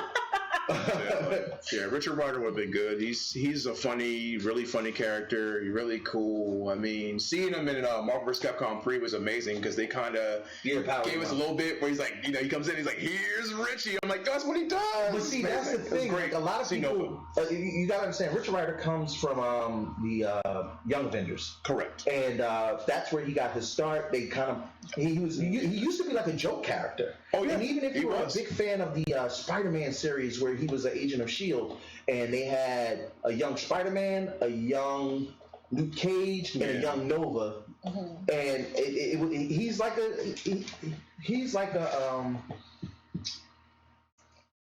a joke character, you know, the guy that he's like an Iceman. There you go. Like Iceman. Yeah. So I didn't even think he was all of that, because when I thought of him, I thought of Booster Gold. Right. No. Actually, that is a great comparison. Okay. Yeah, because he is like a boo. But let me tell you something. Have you ever read Annihilation? I have not. I can give you that trade paperback. You need to read that. It totally, it's almost like that time that Plastic Man, and Plastic Man has always been world renowned for being a joke character. But when he gets serious and it's no longer fun and games, you know, it's like those characters when they get sick. You know, when somebody stops the joking. Right. There's a reason. Right. Dude, Plastic Man single-handedly beat every evil Batman and Barbados because he's comprised of like nth metal. So basically, Plastic Man with all these evil Batmen. Oh, I should do something about that. It proceeded to whoop every, like, he single-handedly, like he was great. And that was the thing about with Richard Rider. Yeah. His experience was the entire Nova Corps was wiped out. He watched everyone he loved die. That is no longer funny anymore. And then it got real. And then it got vengeful. And then it gets... anyway. Needless to say, go check out the Annihilation story arc. Nova should be in Phase 4, and that's definitely one of the people that we want to see in Phase 4. He might have been Phase 3 when you think about it. We got Miss Marvel. So apparently in Phase 4, Miss Marvel... Oh, I'm sorry, what were you about to say? No, I was going to say, Andre actually commented, he said on another stream that regarding Black Widow movie, going into, you know, the Phase 4, if they didn't have that movie... that he'd like if they added Taskmaster. No, he was the villain for that movie. Yeah. Taskmaster, he is the villain. Taskmaster is the only reason I would want to see it. He's the villain for that movie. That's what he's. He is the villain. Say less. Even though Taskmaster really is a Captain America, Spider-Man villain. He's an Avengers villain. Right? Yeah. Taskmaster's that guy. He can copy everybody's moves. Right. He whooped the Avengers single-handedly, man. Yeah. So just to kind of run it down, in Phase 4, we're going to see Miss Marvel take the lead as the leader of the Avengers, kind of like how Tony Stark took the lead. What do y'all think? Y'all want to see that? Who do you think should be the focal point now? No, he was. I mean, she was the Avengers leader. She is now the current Avengers leader. Captain. And Spider-Man is on the Avengers. Right. You know? Well, no. Because I'm really interested. A lot of people had a lot of hate for Captain Marvel. Captain Marvel, Miss Marvel, whichever one. Yeah. I didn't have a problem with it. I just don't see her putting in work like Thor yet in the MCU. I know she's overpowered. I'm not. I know she can put in work because I'm familiar with the comic book. Yeah. But we just have not seen it like that in the MCU like that. So my question to you is that who you is that somebody you want to see take the lead? I mean, if they're gonna do it right, I'm here for it 100%. Like, give her a chance to, like, really stretch and flex that muscle and be the leader that she can be. Like, she leads the Avengers, like, for a while. Yeah, there's no rhyme or reason why she couldn't do it in the MCU if they're willing to tell the story right. And, you know, at this point, I believe that we trust Marvel, even with movies that we're not that excited to see. We still go anyway to check them out, and I haven't been, like, really let down by a movie from them, right. I think, as of yet, except for, you know, like, Iron Man 3 or whatever. But outside of that, I trust them. But she leads in Endgame. This is way before, you know, she even has the chance to prove anything, has the family feeling anyway, before she even gets there. But that's something that they can work into. That's something to build towards. There's so much potential there that I don't understand why people shy away from that. I feel as though it's going to be more drama and action than anything. So you think they're gonna lose like kind of like that lighthearted feel? Wait a minute, hold on. We got a caller coming in. Hey, caller, you on with the head nurse in charge? Who am I speaking with? What's going on?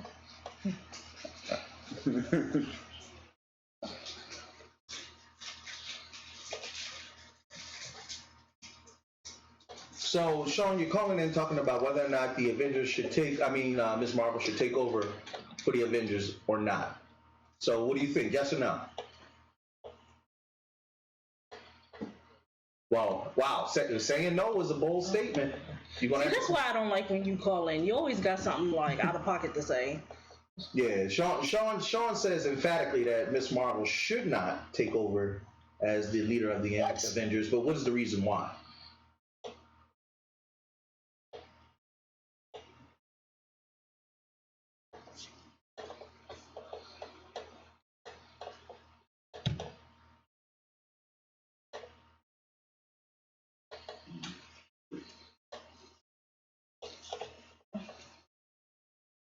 Okay, so let me surmise your reasoning. Hold on, let me surmise your reasoning. You're saying that Captain Marvel, basically Carol Danvers, would do better as a leader of the A-Force, which is basically all the female Avengers, and Sam Wilson, who's now the new Captain America, would be better as the leader of the Avengers. So are we now drawing gender lines? Like she's good enough to be the leader of the girls, but not good enough to be the leader? You opened that yourself, man. Yeah, I knew that was where it was going. So Sean, it was thank you for calling in, and we appreciate your phone call. We're going to go back to the chat and keep on discussing. Much love to you, good brother. Jermaine asks, is she taking the lead like Captain America or more like a Nick Fury? Hey guys, do this, and then she goes off to do her own thing. I think it's more like well, Nick Fury is still there. Yeah. So Nick Fury would be the one. It's not going nowhere. Yeah, She Nick was is not also going. a leader of that too. She was leader of Sword. Right. Look, I don't have a problem with Carol Danvers being a leader of anything because she's just so super powered. Now, here's the other caveat to that. They're trying to introduce Kamala Khan, which is the first Muslim comic book character to be written in as one of the Avengers, and she's also Miss Marvel. Yes. And she's a So person of she's color. not. I thought she was like the. I must be thinking about somebody else. Well, no, she's Miss Marvel. She takes the mantle after Carol Danvers. Okay. Well, no, it's like that chick was saved by She was saved by Captain Marvel, and as her paying homage when the Terrigen bomb went off, it gave her powers, and so to give respect to the person that saved her life, she dresses up like Miss Marvel. And at one point, they thought she was until she got busted, and then the Avengers went, "It's okay, you're awesome and you helped, so you want to be honorary Avenger?" She was like, "Oh my god!" There's actually like a comic cover. Yeah, there's a comic cover of her taking a selfie with the actual Captain Marvel. Right. She's like super stretched out. I love Kamala Khan. That's why I love her. Like she's like the coolest thing ever. Her and of course Moon Girl, because Devil Dinosaur put in that word. So. But she's good though. And bringing it back to like the new Iron Man character, are we gonna get like an Iron Heart? Are we bringing Shuri into that role? With that Pepper. Oh, sorry about that. Some people said Pepper Potts had the Iron Heart armor on, but it wasn't. That was Rescue. That was Rescue, and a lot of people make that misconception that Iron Heart armor is totally different, has a totally different sigil and insignia, and the girl was black. I think Carol Danvers, the black friend who had the little girl. Yeah. I think the little girl might end up being Ironheart in the future. No, that's Photon. I like that. That's who? That's Photon. Yeah. That's Photon. Yeah. Yeah, it's Monica Rambeau, baby. Mm-hmm. Photon is amazing. Okay. She godlike. So then who are we getting? I'm excited for the Young Avengers. That's it. It's not out there, but come on. They made 5 years go by while Peter Parker didn't have to age. You have Stinger now. But they do. They talked about that. There's going to be 3 different Avengers teams, so we're not sure what direction they're going to go. But it'd be nice to see a phase 4. Right? No. I mean, there's sub leaders. There's usually only one leader. Yeah. But there's like just like Cyclops. I don't think there will be. Just like Cyclops was always the leader of the X-Men. But Storm was the leader of Gold Team, and Cyclops was the leader of Blue Team. Yep. But overall, Cyclops ran the entire unit. Yeah, then with Avengers, you had the Avengers. Then you had West Coast Avengers, where Wonder Man. Then you had the Great Lakes Avengers. Squirrel Girl rocked that. Right. And there's so many Avenger factions. It sure is. And it's such a rotating roster that you're right. It could be anybody, and it could break it down. But if you go young, you get Iron Lad. You get Kang. Done. Well, see, the thing is to introduce the Young Avengers. The Young Avengers, as we know them, you have to introduce a lot of characters. You got to introduce Speedball. You got to introduce Hulkling. You got to introduce Iron Lad. Richard Rider, which now makes no sense if you do what they were going to do on Xandar. But it's all gravy. Either way, Adam Warlock in Phase 4. Bring it. They've already alluded to it. Bring it. We've been waiting on it. Yeah. And I think we all want to see that. I like it in season. The whole, Phase 4 scenario is supposed to be Galaxy. Well, and that's for the most part. How you're spot on with that. It is supposed to be the focal point of the galaxy, but let's not forget, Adam Warlock was a quintessential piece of what story arc? Infinity Gauntlet. Mm-hmm. We've already done that. So how exactly does Adam Warlock fit into Phase 4? What did I don't know who the character was. But when he was in his little cocoon, whatever it was, she said, and I will call him Adam. Yeah. Before that. Why did they create him? Why did they create him? No. She's talking about the gold chick. Yeah. Oh, okay. Why she said that she created him? To destroy the Guardians. Oh yeah, she was mad at them. Yeah, she made him specifically to beat them. So he might be a fool, but then he becomes a superhero. But then my thing is, the whole point of Adam Warlock is he has a soul gem. And then through most of the Guardians, he created the Infinity Watch. Right. So how does he get the soul gem when in the MCU they've all been destroyed? And that's the point. Yeah. So there's a lot of questions surrounding Adam Warlock's return to Adam Warlock's So you guys don't think he's going to be like a one-off baddie? They defeat him and they go home? And he might very well be, but that's not who he is as a character. That's right. That's like leaving. Okay, initially the Punisher was a bad guy for Spider-Man. Yep. But you can't just leave him as a bad guy for Spider-Man because he essentially becomes an anti-hero. Same with Adam Warlock. It's like Killmonger. Yeah. Well, Killmonger.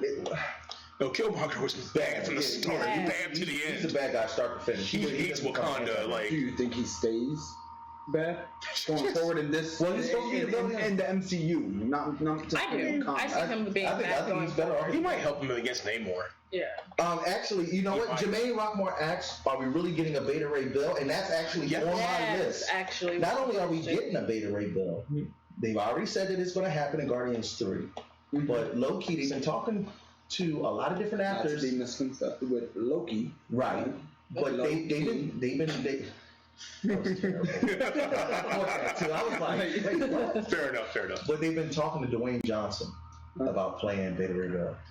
Really? I'm not sure how I feel about that particular casting. No, don't be out. Why? He's going to be Black Adam and he's going to be phenomenal. So, Black Adam. Yeah, so that I'm fine with. And I love The Rock. I do. I have loved The Rock since before I even knew what love was and feelings. So that's the first time you felt your mocha moon. So I was about to say, seriously, the Rock by himself spurned my puberty. But I'm just Rock, saying. Dwayne, you hear that? You brought her into womanhood. Rock just raised the eyebrow. So first of all, people's elbow. I wanted him to smell what I was cooking. Oh, hey! Respect. Mama love short and mama little baby love short and bread. But I feel like I love The Rock. I do. I just feel like it's oversaturation of the market. Yeah. Like, dude, take a day off. Yeah, but after Skyscraper and Rampage, I'm like, wow. You're now entering the Arnold Schwarzenegger phase of his career when he started doing Mr. Mom. And, remember he was the kindergarten cop, and he just started doing crap movies. Tooth Fairy. Well, no, this is a reboot of his crap career. Fast and the Furious, where he was the actual Incredible Hulk, tearing off doors and stuff. Yeah. I'm looking forward to Hobbs and Shaw, though. I think that's gonna be cool. You need to stop. No, that's just one of those ones where if I see it, it's like I ain't got nothing else to do today. Let me turn my brain off for a little bit. I think it would work. I think it would work because Beta Ray Bill was kind of like The Rock. At like 90s Beta Ray Bill was kind of flamboyant. He was cool. I love Beta Ray Bill. And to hear Rock's voice, I'm talking like wrestling Rock. Yeah. I could see that. Just him, because he would always spout off and get wrecked. But he would give out work, but he would get wrecked all the time. Poor Beta Ray Bill. I'm gonna just say this to y'all: if y'all are unfamiliar with who Beta Ray Bill is, I'm gonna give you 2 things to go watch that you can watch right now. I'm not even gonna tell you to go to comic books. I know that y'all don't like to read, so I'm gonna give you something visual to go see. Go watch Planet Hulk. He was in that. Go watch Planet Hulk because instead of the Silver Surfer, they replaced him with Beta Ray Bill, and then you'll get to see a little bit of Beta Ray Bill in action against the Incredible Hulk. He was great. Or man up and watch one of the greatest comic book cartoon television series to ever grace television, which is Avengers: Earth's Mightiest Heroes. He was in there. And Oh my goodness. And it gives you such a backstory to Beta Ray Bill, and you fall in love with his character. There's no way in the world you can't love Beta Ray Bill after watching him in Earth Mightiest Heroes. He's the best come up story in history of Marvel. He's the best come up story. And I think it's I want to say low key it's on Netflix. I binge watched it on Netflix. I think it is. If it's not, I apologize. Get a Fire Stick or somebody that can bootleg it for you. Yeah. But definitely check that out. They're talking about Hercules being in Phase 4. Do y'all want to see a Hercules in Phase 4? No. I mean, it's true Hercules, son of Zeus. I like Hercules now. Realm War Hercules is pretty badass. Well, now he's great in the comic books. But my thing is, if you introduce Hercules, that means you got to introduce Zeus, Ares. You have to introduce the Greek gods. I want the X-Men. Can we just? Kevin Feige have already said. Kevin. They're still holding that off. How did they gotta watch that his last name? Feige. Yeah, the white boy. You already said that any talk about X-Men, you're 5 years too early. Yeah. Ooh. 5 years too early. I think he's full of malarkey personally. You know how they like to throw people off, but that was what he said. 5 years too early.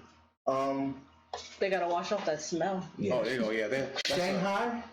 Shang-Chi, the master of Kung Fu, baby. All right. Yeah. Can we talk about this for a second? I love him so much. I get that representation matters.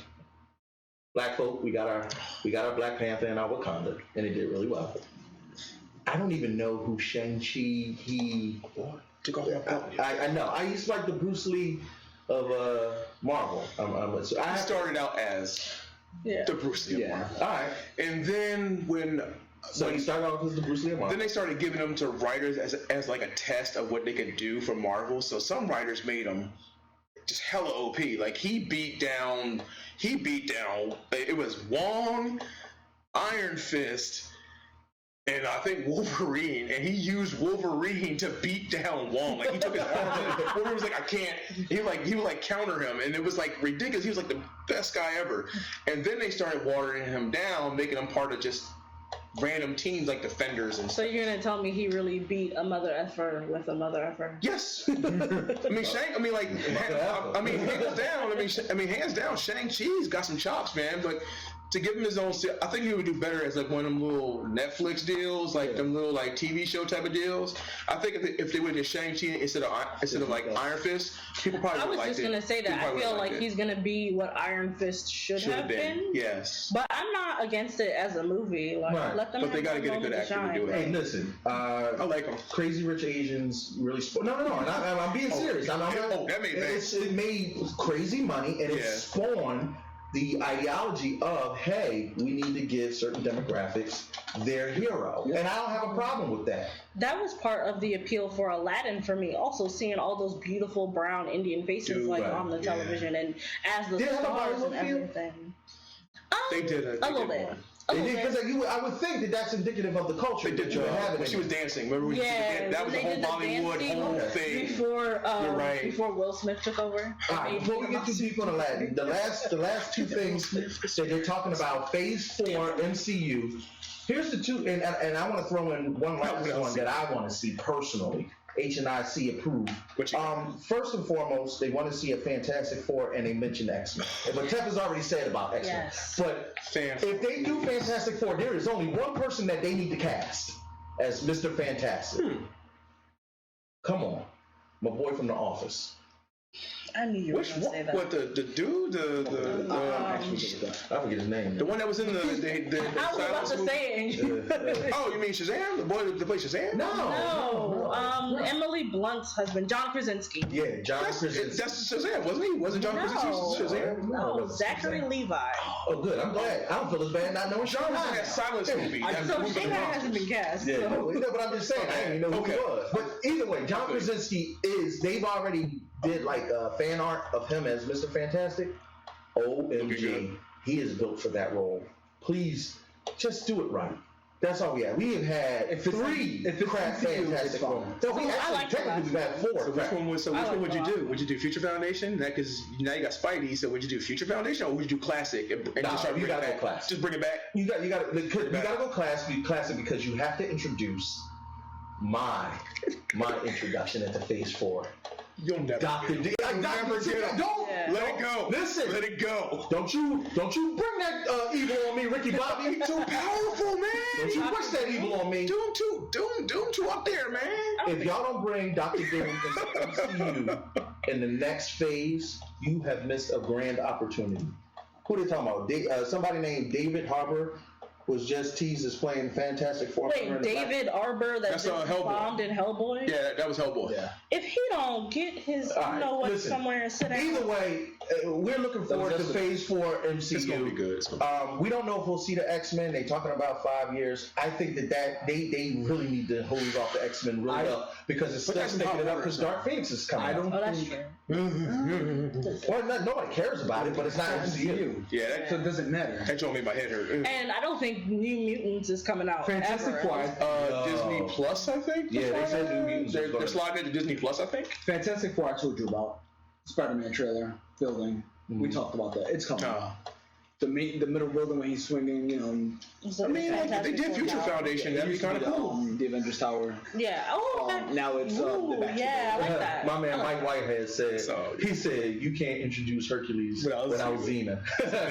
Which, by the way, one day we're just going to do a whole show on Hercules and Xena because I was a huge fan of both series. Yes. Look, on to our last and final topic. We got about half an hour left in the show, and I kind of came across something that I found super interesting. You ready? And because I'm as level-headed, and I like to think of myself as a man of the people. You are. We're going to now discuss the top 50 racist television shows ever.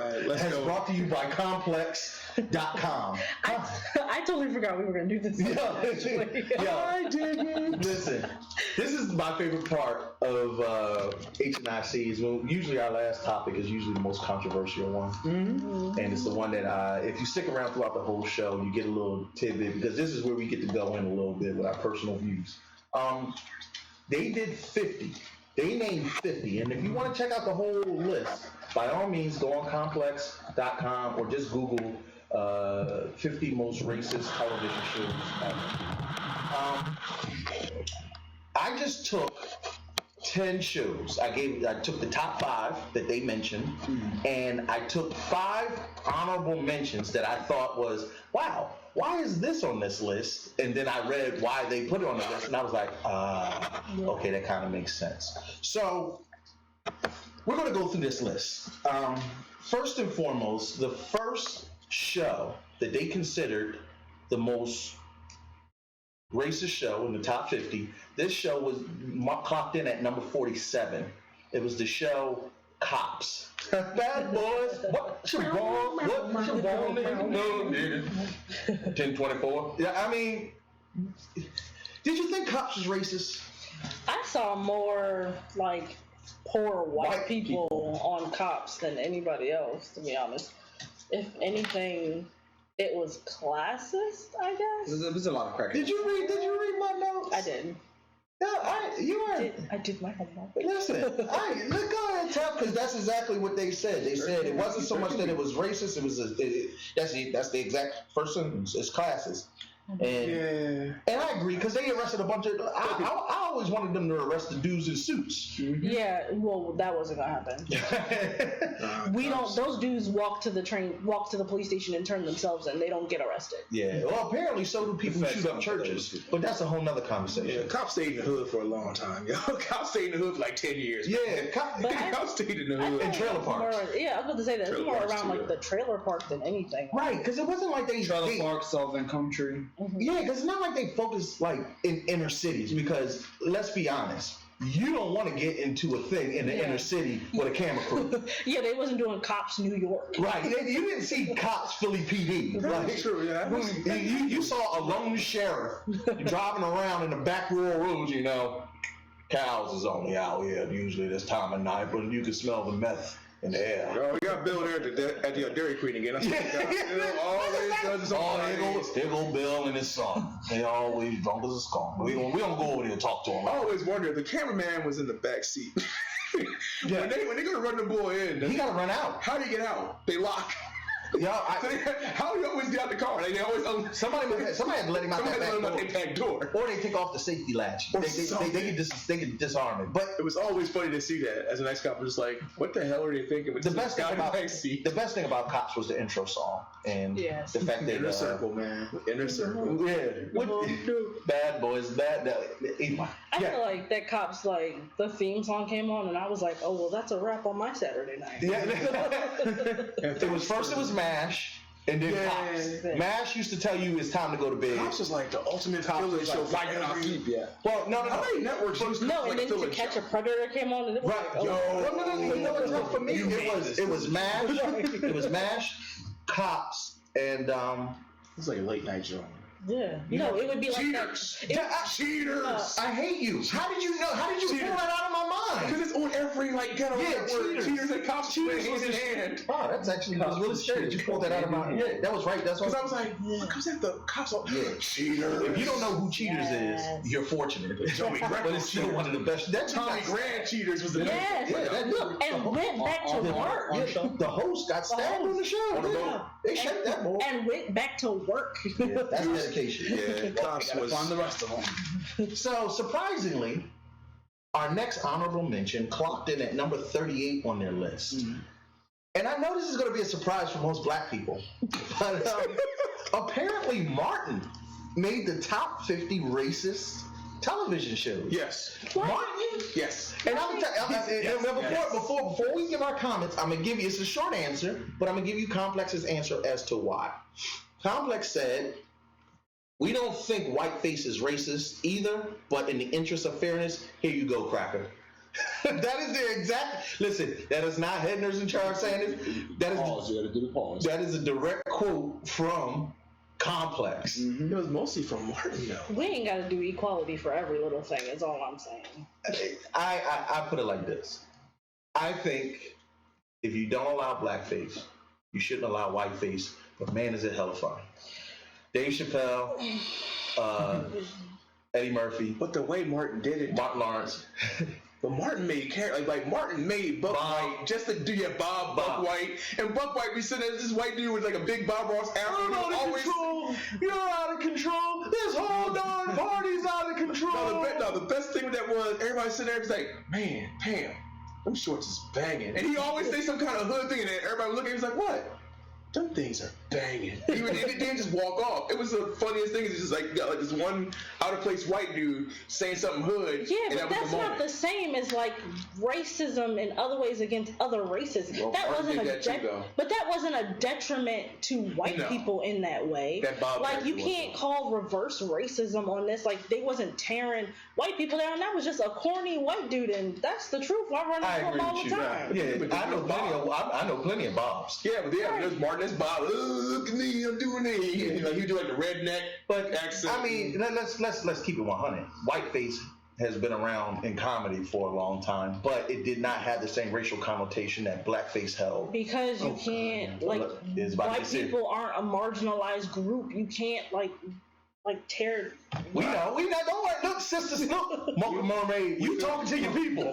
Look, we know. Look, we too bouncing to try this. We too bouncing to try this. We were kings. Mike Whitehead said America's Most Wanted was also kind of racist. Yeah. America's Most Wanted usually pertain to lost children and serial killer white people. Yeah. So it actually made me more afraid of other. America's Most Wanted was lost white babies. They didn't have no black ones on there. Yeah, what's that boy? Dahmer? Was it Dahmer on America's Most Wanted? Oh yeah. They tracked him down, didn't they? Or something? Yo, did you see like his documentary or his movie that Jeremy Renner was in on Netflix?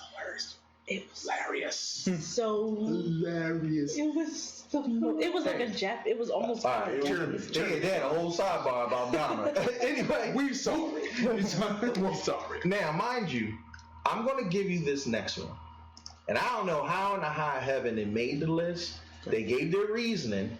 I didn't think it was that overt, but apparently the Rescue Rangers clocked in at number 27. The Rescue Rangers is more racist than Martin. Yes. And here's their reasoning. You ready?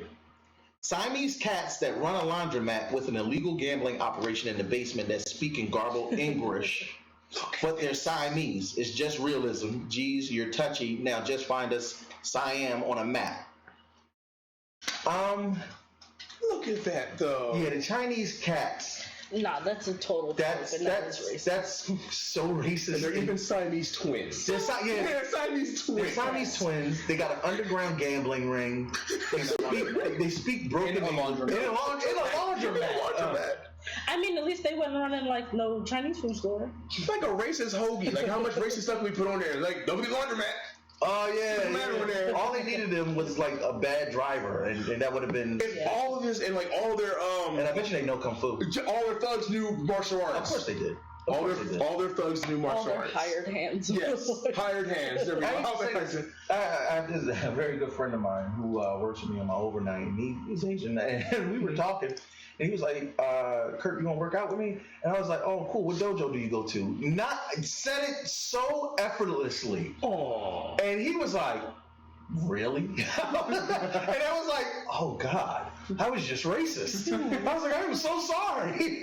You really? I totally said he went to a dojo. See, a guy like me would have been like, ha, Kurt, you say I shall not. He's just gonna kill us. We're being tracked. No, I had to apologize profusely because he was like, and he hit me with it. He didn't hold back. He was like, it depends, Kurt. Do you like chicken and watermelon? I was like, all right. Look, Negro. Flag would play. Flag was like, yeah. So I mean, well, yes, I do. So, what dojo do you go to? I actually do love chicken. Funny story about that. Like my friend Paul is a Korean guy. He's kind of stacked. We went to a bar one time, and this dude kept messing with him. He's like doing the whole English thing. He was like, "Yo, you say that one more time, I'm going to flat out break your jaw. Please believe me." The guy was like, "Please believe you. You might know kung fu." Blah blah blah blah. He turned around. It squared up. All I know was, all we heard was, he was like, no, I'm a Golden Gloves boxer, Paul Kim. Nice to meet you. And Bull was sitting there about to die. I was like, could have did some wah or something. He was like, no. But you know what? Wah! And he walked off. I was like, Paul was like, listen, not everybody. Golden Gloves boxer. Stop assuming everybody knows kung fu. Some people just know how to fight. And they know crazy. It do you well. It do you well not to stereotype folks. So that's what always killed me, like people who like reinforce kind of like those weird stereotypes. Like if you thought he could kick your ass, why would you pick a fight with him? Yeah, because everybody thinks they know the counter to kung fu because they watched The Last Dragon once. It doesn't make any sense to me. Listen to Wu-Tang Clan. Or listen to the Wu-Tang Clan. Don't let RZA get you dropped up. So speaking of kung fu, next on our list is the one that kind of blew my mind the most. Oh wait, yeah. Really? And it wasn't until we talked, like with me, I saw it. When me and Hop talk, I see it. Clocking in at number 11 in our honorable mentions. So low. It's really close to no, but why is it so low? No, it's close to the. It's almost in the top 10 of most races. It's number 11. It's number 1 outside the top 10. Yeah, it's literally, it could have been racist, but there were 10 shows more racist than this one. They clocked in the Mighty Morphin Power Rangers. Mighty Morphin. The Mighty Morphin Power Rangers. The original iteration of the Power Rangers. And here's why, and it makes sense. Are you ready? People blame rappers, video games, and movies for their kids messing up, but the Expendables are not messing up your kids. It's the Power Rangers. Let's just list all the offenses. The Pink Ranger was a ditzy white girl. Mm-hmm. The Red Ranger was a Native American. I did not know Stephen St. John was a Austin. St. Austin. I think Austin is. He's a running bear. I never knew that. I didn't know either. That's the one. The Black Ranger was black, and the Yellow Ranger was Asian. Their robot was short and screamed "ay," and his head looked like a sombrero. So hold on, it's not. Wow, it gets better. It gets better. Hold on. All right, the White Power Ranger was the strongest, and he looked like a KKK member in ninja mode. The Yellow Ranger used to have trouble with her saber-tooth vehicle, alluding to female Asian drivers as bad drivers. And finally, and this is the best part. Whenever the Black Ranger fights, the song changes from action to a smooth beat that he dances to before kicking behind. He hit them breakdance like yo, he definitely was doing capoeira. It's hip hop keto, guys. No, Zach, it's hip hop keto. Walter Jones. We love you, and you're definitely a friend of the show. Yeah. We got love for you, baby.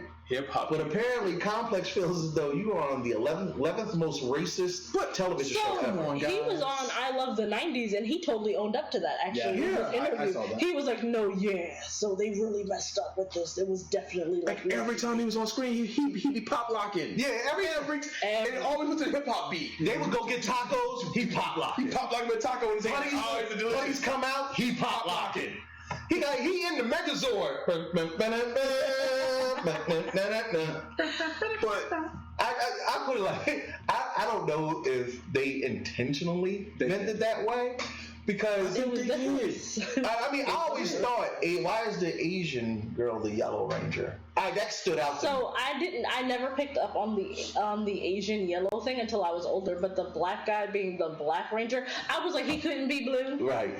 He couldn't be blue. And then when they changed them and then when they changed the colors around, I was like, and the black girl was the yellow. Yeah, I wasn't a big fan of it. Like I watched every, like I said, me and my friend Ron, we're all like I said, this is my thing. I love these type of shows. Oh yeah, wholeheartedly. That's good racism. But it was all done on purpose, because when they had to translate, remember, most of these shows, the actual action footage was Japanese, so to fill it in, they had to do it.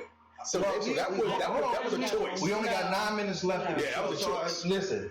I'm gonna give you. I know, so low though. The last of our honorable mentions. Oh, the last one of our honorable mentions. Remember, we haven't even gotten to the top 5. You are correct. But this is number 7 on the list. Johnny Quest. Oh. And I think Johnny Quest is kind of self-explanatory, because Haji. What? He could charm a snake. Like, come on. What a surprise! Well, first of all, they said the Indian street kid with the jewel in his turban who was adopted by the Quest family thanks to his skills and crafts like snake charming. Really? Then they gave him magic. Well, that's just like, all he needed was a flute. Oh, you mean that flute? Yes, he does.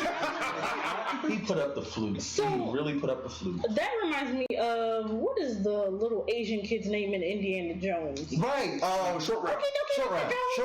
Yeah. Right. Yeah. Of course. That was super racist too. But even the villains were mad racist though. Right. Their villains were crazy racist. So none of their adventures took place in America, so every single one of them was like this racist trope of whatever the country was. Super racist. Yeah. So now we have come to our top 5 all-time racist. Should we be proud of this? Television shows.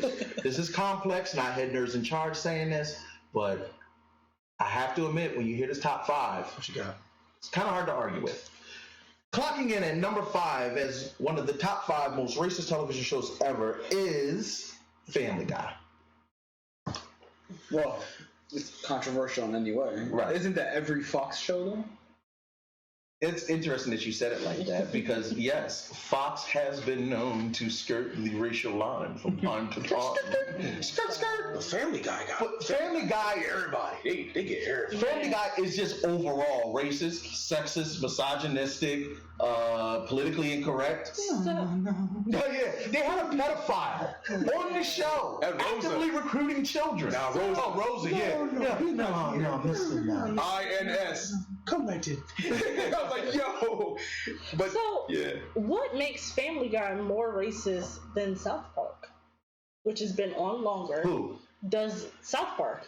No, South Park was on the list. He just didn't make my top.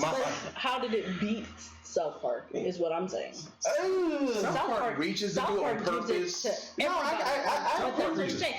that's a really good point. South Park is kind of like how we were saying the Chappelle Show earlier. It's like satire. They make fun of everybody, like to put it in your face. Like, no, you were just as dumb as everybody else. Like how South Park, like when the Token Toll family is like the Bill Cosby for the dad. It's like everybody was like from like a black show. Hey, listen, for everybody listening in on the chat right now, give us your opinion.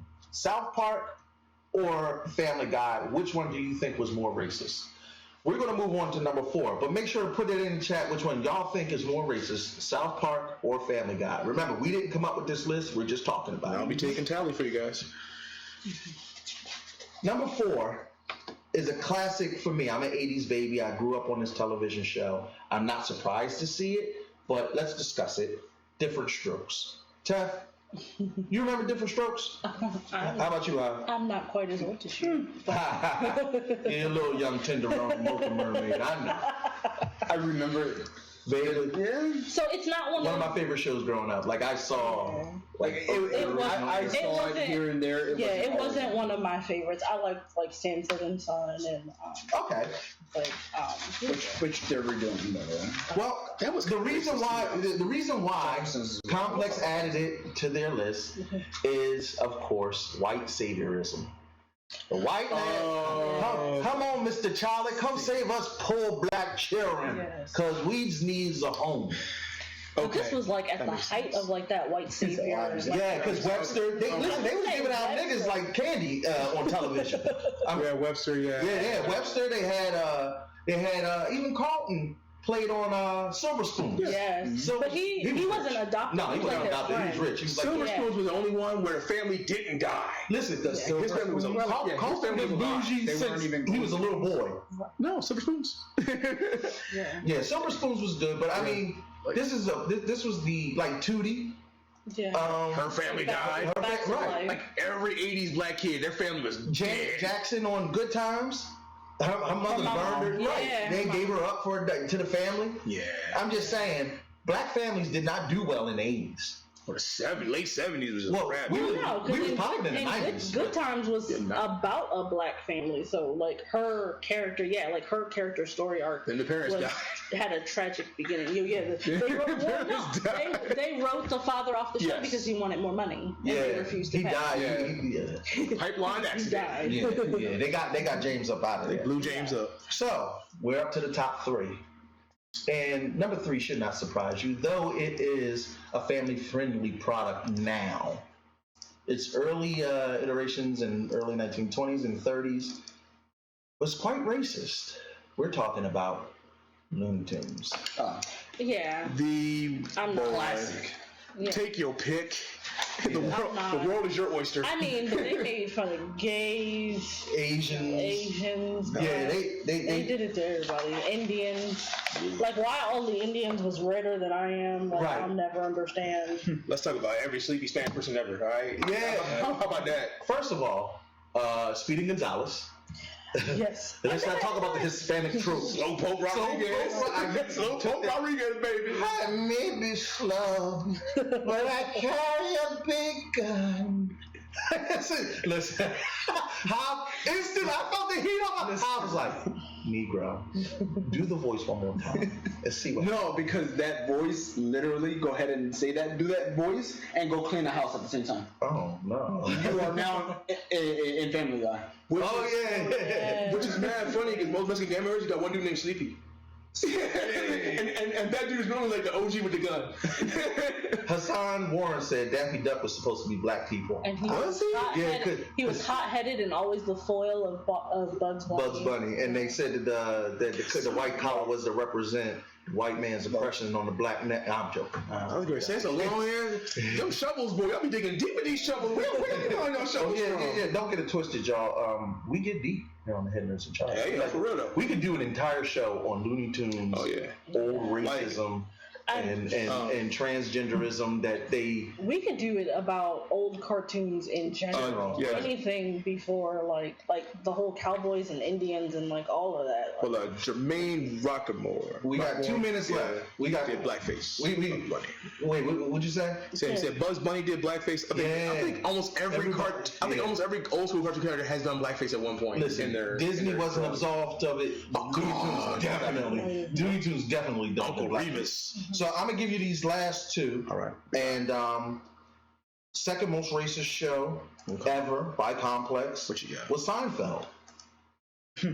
No, so for your second though? Yeah, I don't totally agree with that. I didn't because they say even though the show had a Jewish identity, if that's what they want, if that's what they want to call it, but other than Johnny Cochran homage, Jackie Childs, some Native American women that Jerry once wanted to smash, a guy who Elaine thought might be light-skinned but was really weird, and that one black woman who refused to accept George's book donation because he hadn't taken it in the cracker with him. The whole thing was wider than a cracker buffet table as set at a Bukkake movie filming in Sweden after a blizzard. Wow! So yeah, there wasn't no black people, very few Hispanics. So processing that. Trust me, that was a lot to say with only 2 minutes left in the show. All I'm gonna say about that is they should have put Friends up there. Friends had Tyler. Friends is on the list, just not at number 2. So Seinfeld was super white but super Jewish. So I don't want to touch that because I gotta live in America. Finally, last show. And I can fold up this folder and I can say to you without a shadow of a doubt, as I take this hat off and I face it, that this is hands down, and I'm in full agreement with this, the most racist show ever to grace American television, Fox News. Mic drop. I thought she was going to do the Hail Hitler sign. I was going to say, no, that's about right, too. Especially when I put this picture up, guys. Don't do that. Don't put this picture up. You do anything with Mike Shanahan or... Sorry. Didn't I say everything Fox? Well, yeah. I was like, forget Fox News. How about just Fox? Yeah. I mean, Fox, hands down, has been one of the most... And they try to make it cute. Right. Everything. Like, if you watch news... Watch any news, and then you watch Fox, and they're always like, yeah, entertaining. Racist. Hassan, just so you know, Tom and Jerry did make that complex list. Look, y'all, go to the everything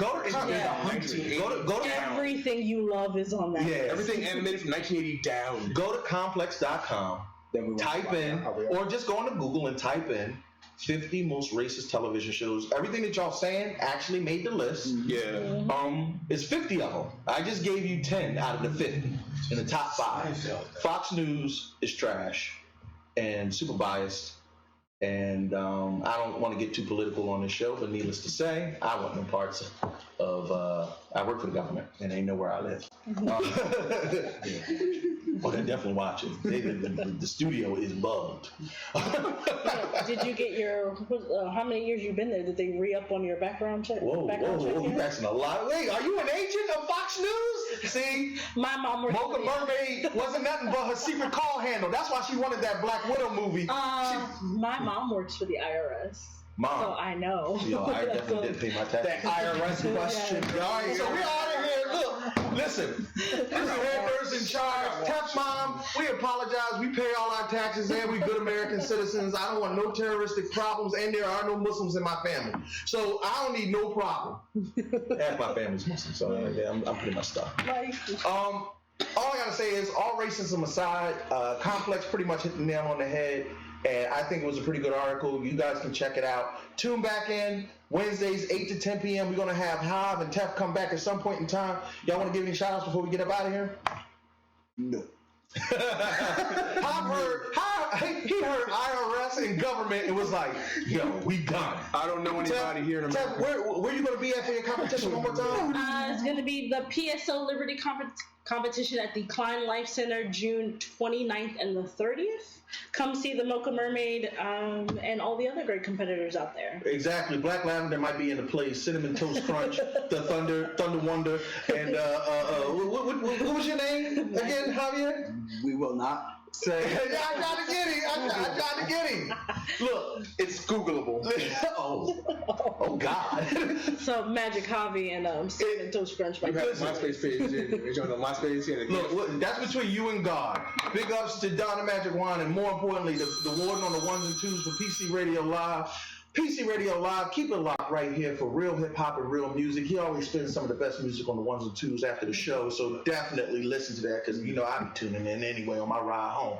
Yo, we're here Wednesdays 8 to 10 p.m. Y'all already know, and definitely give us a like on Facebook. We're on YouTube. We're on Twitch. You can check out our shows. Show some love, because we love you right back. We out of here, y'all. See y'all next week. Bye. Okay, bye.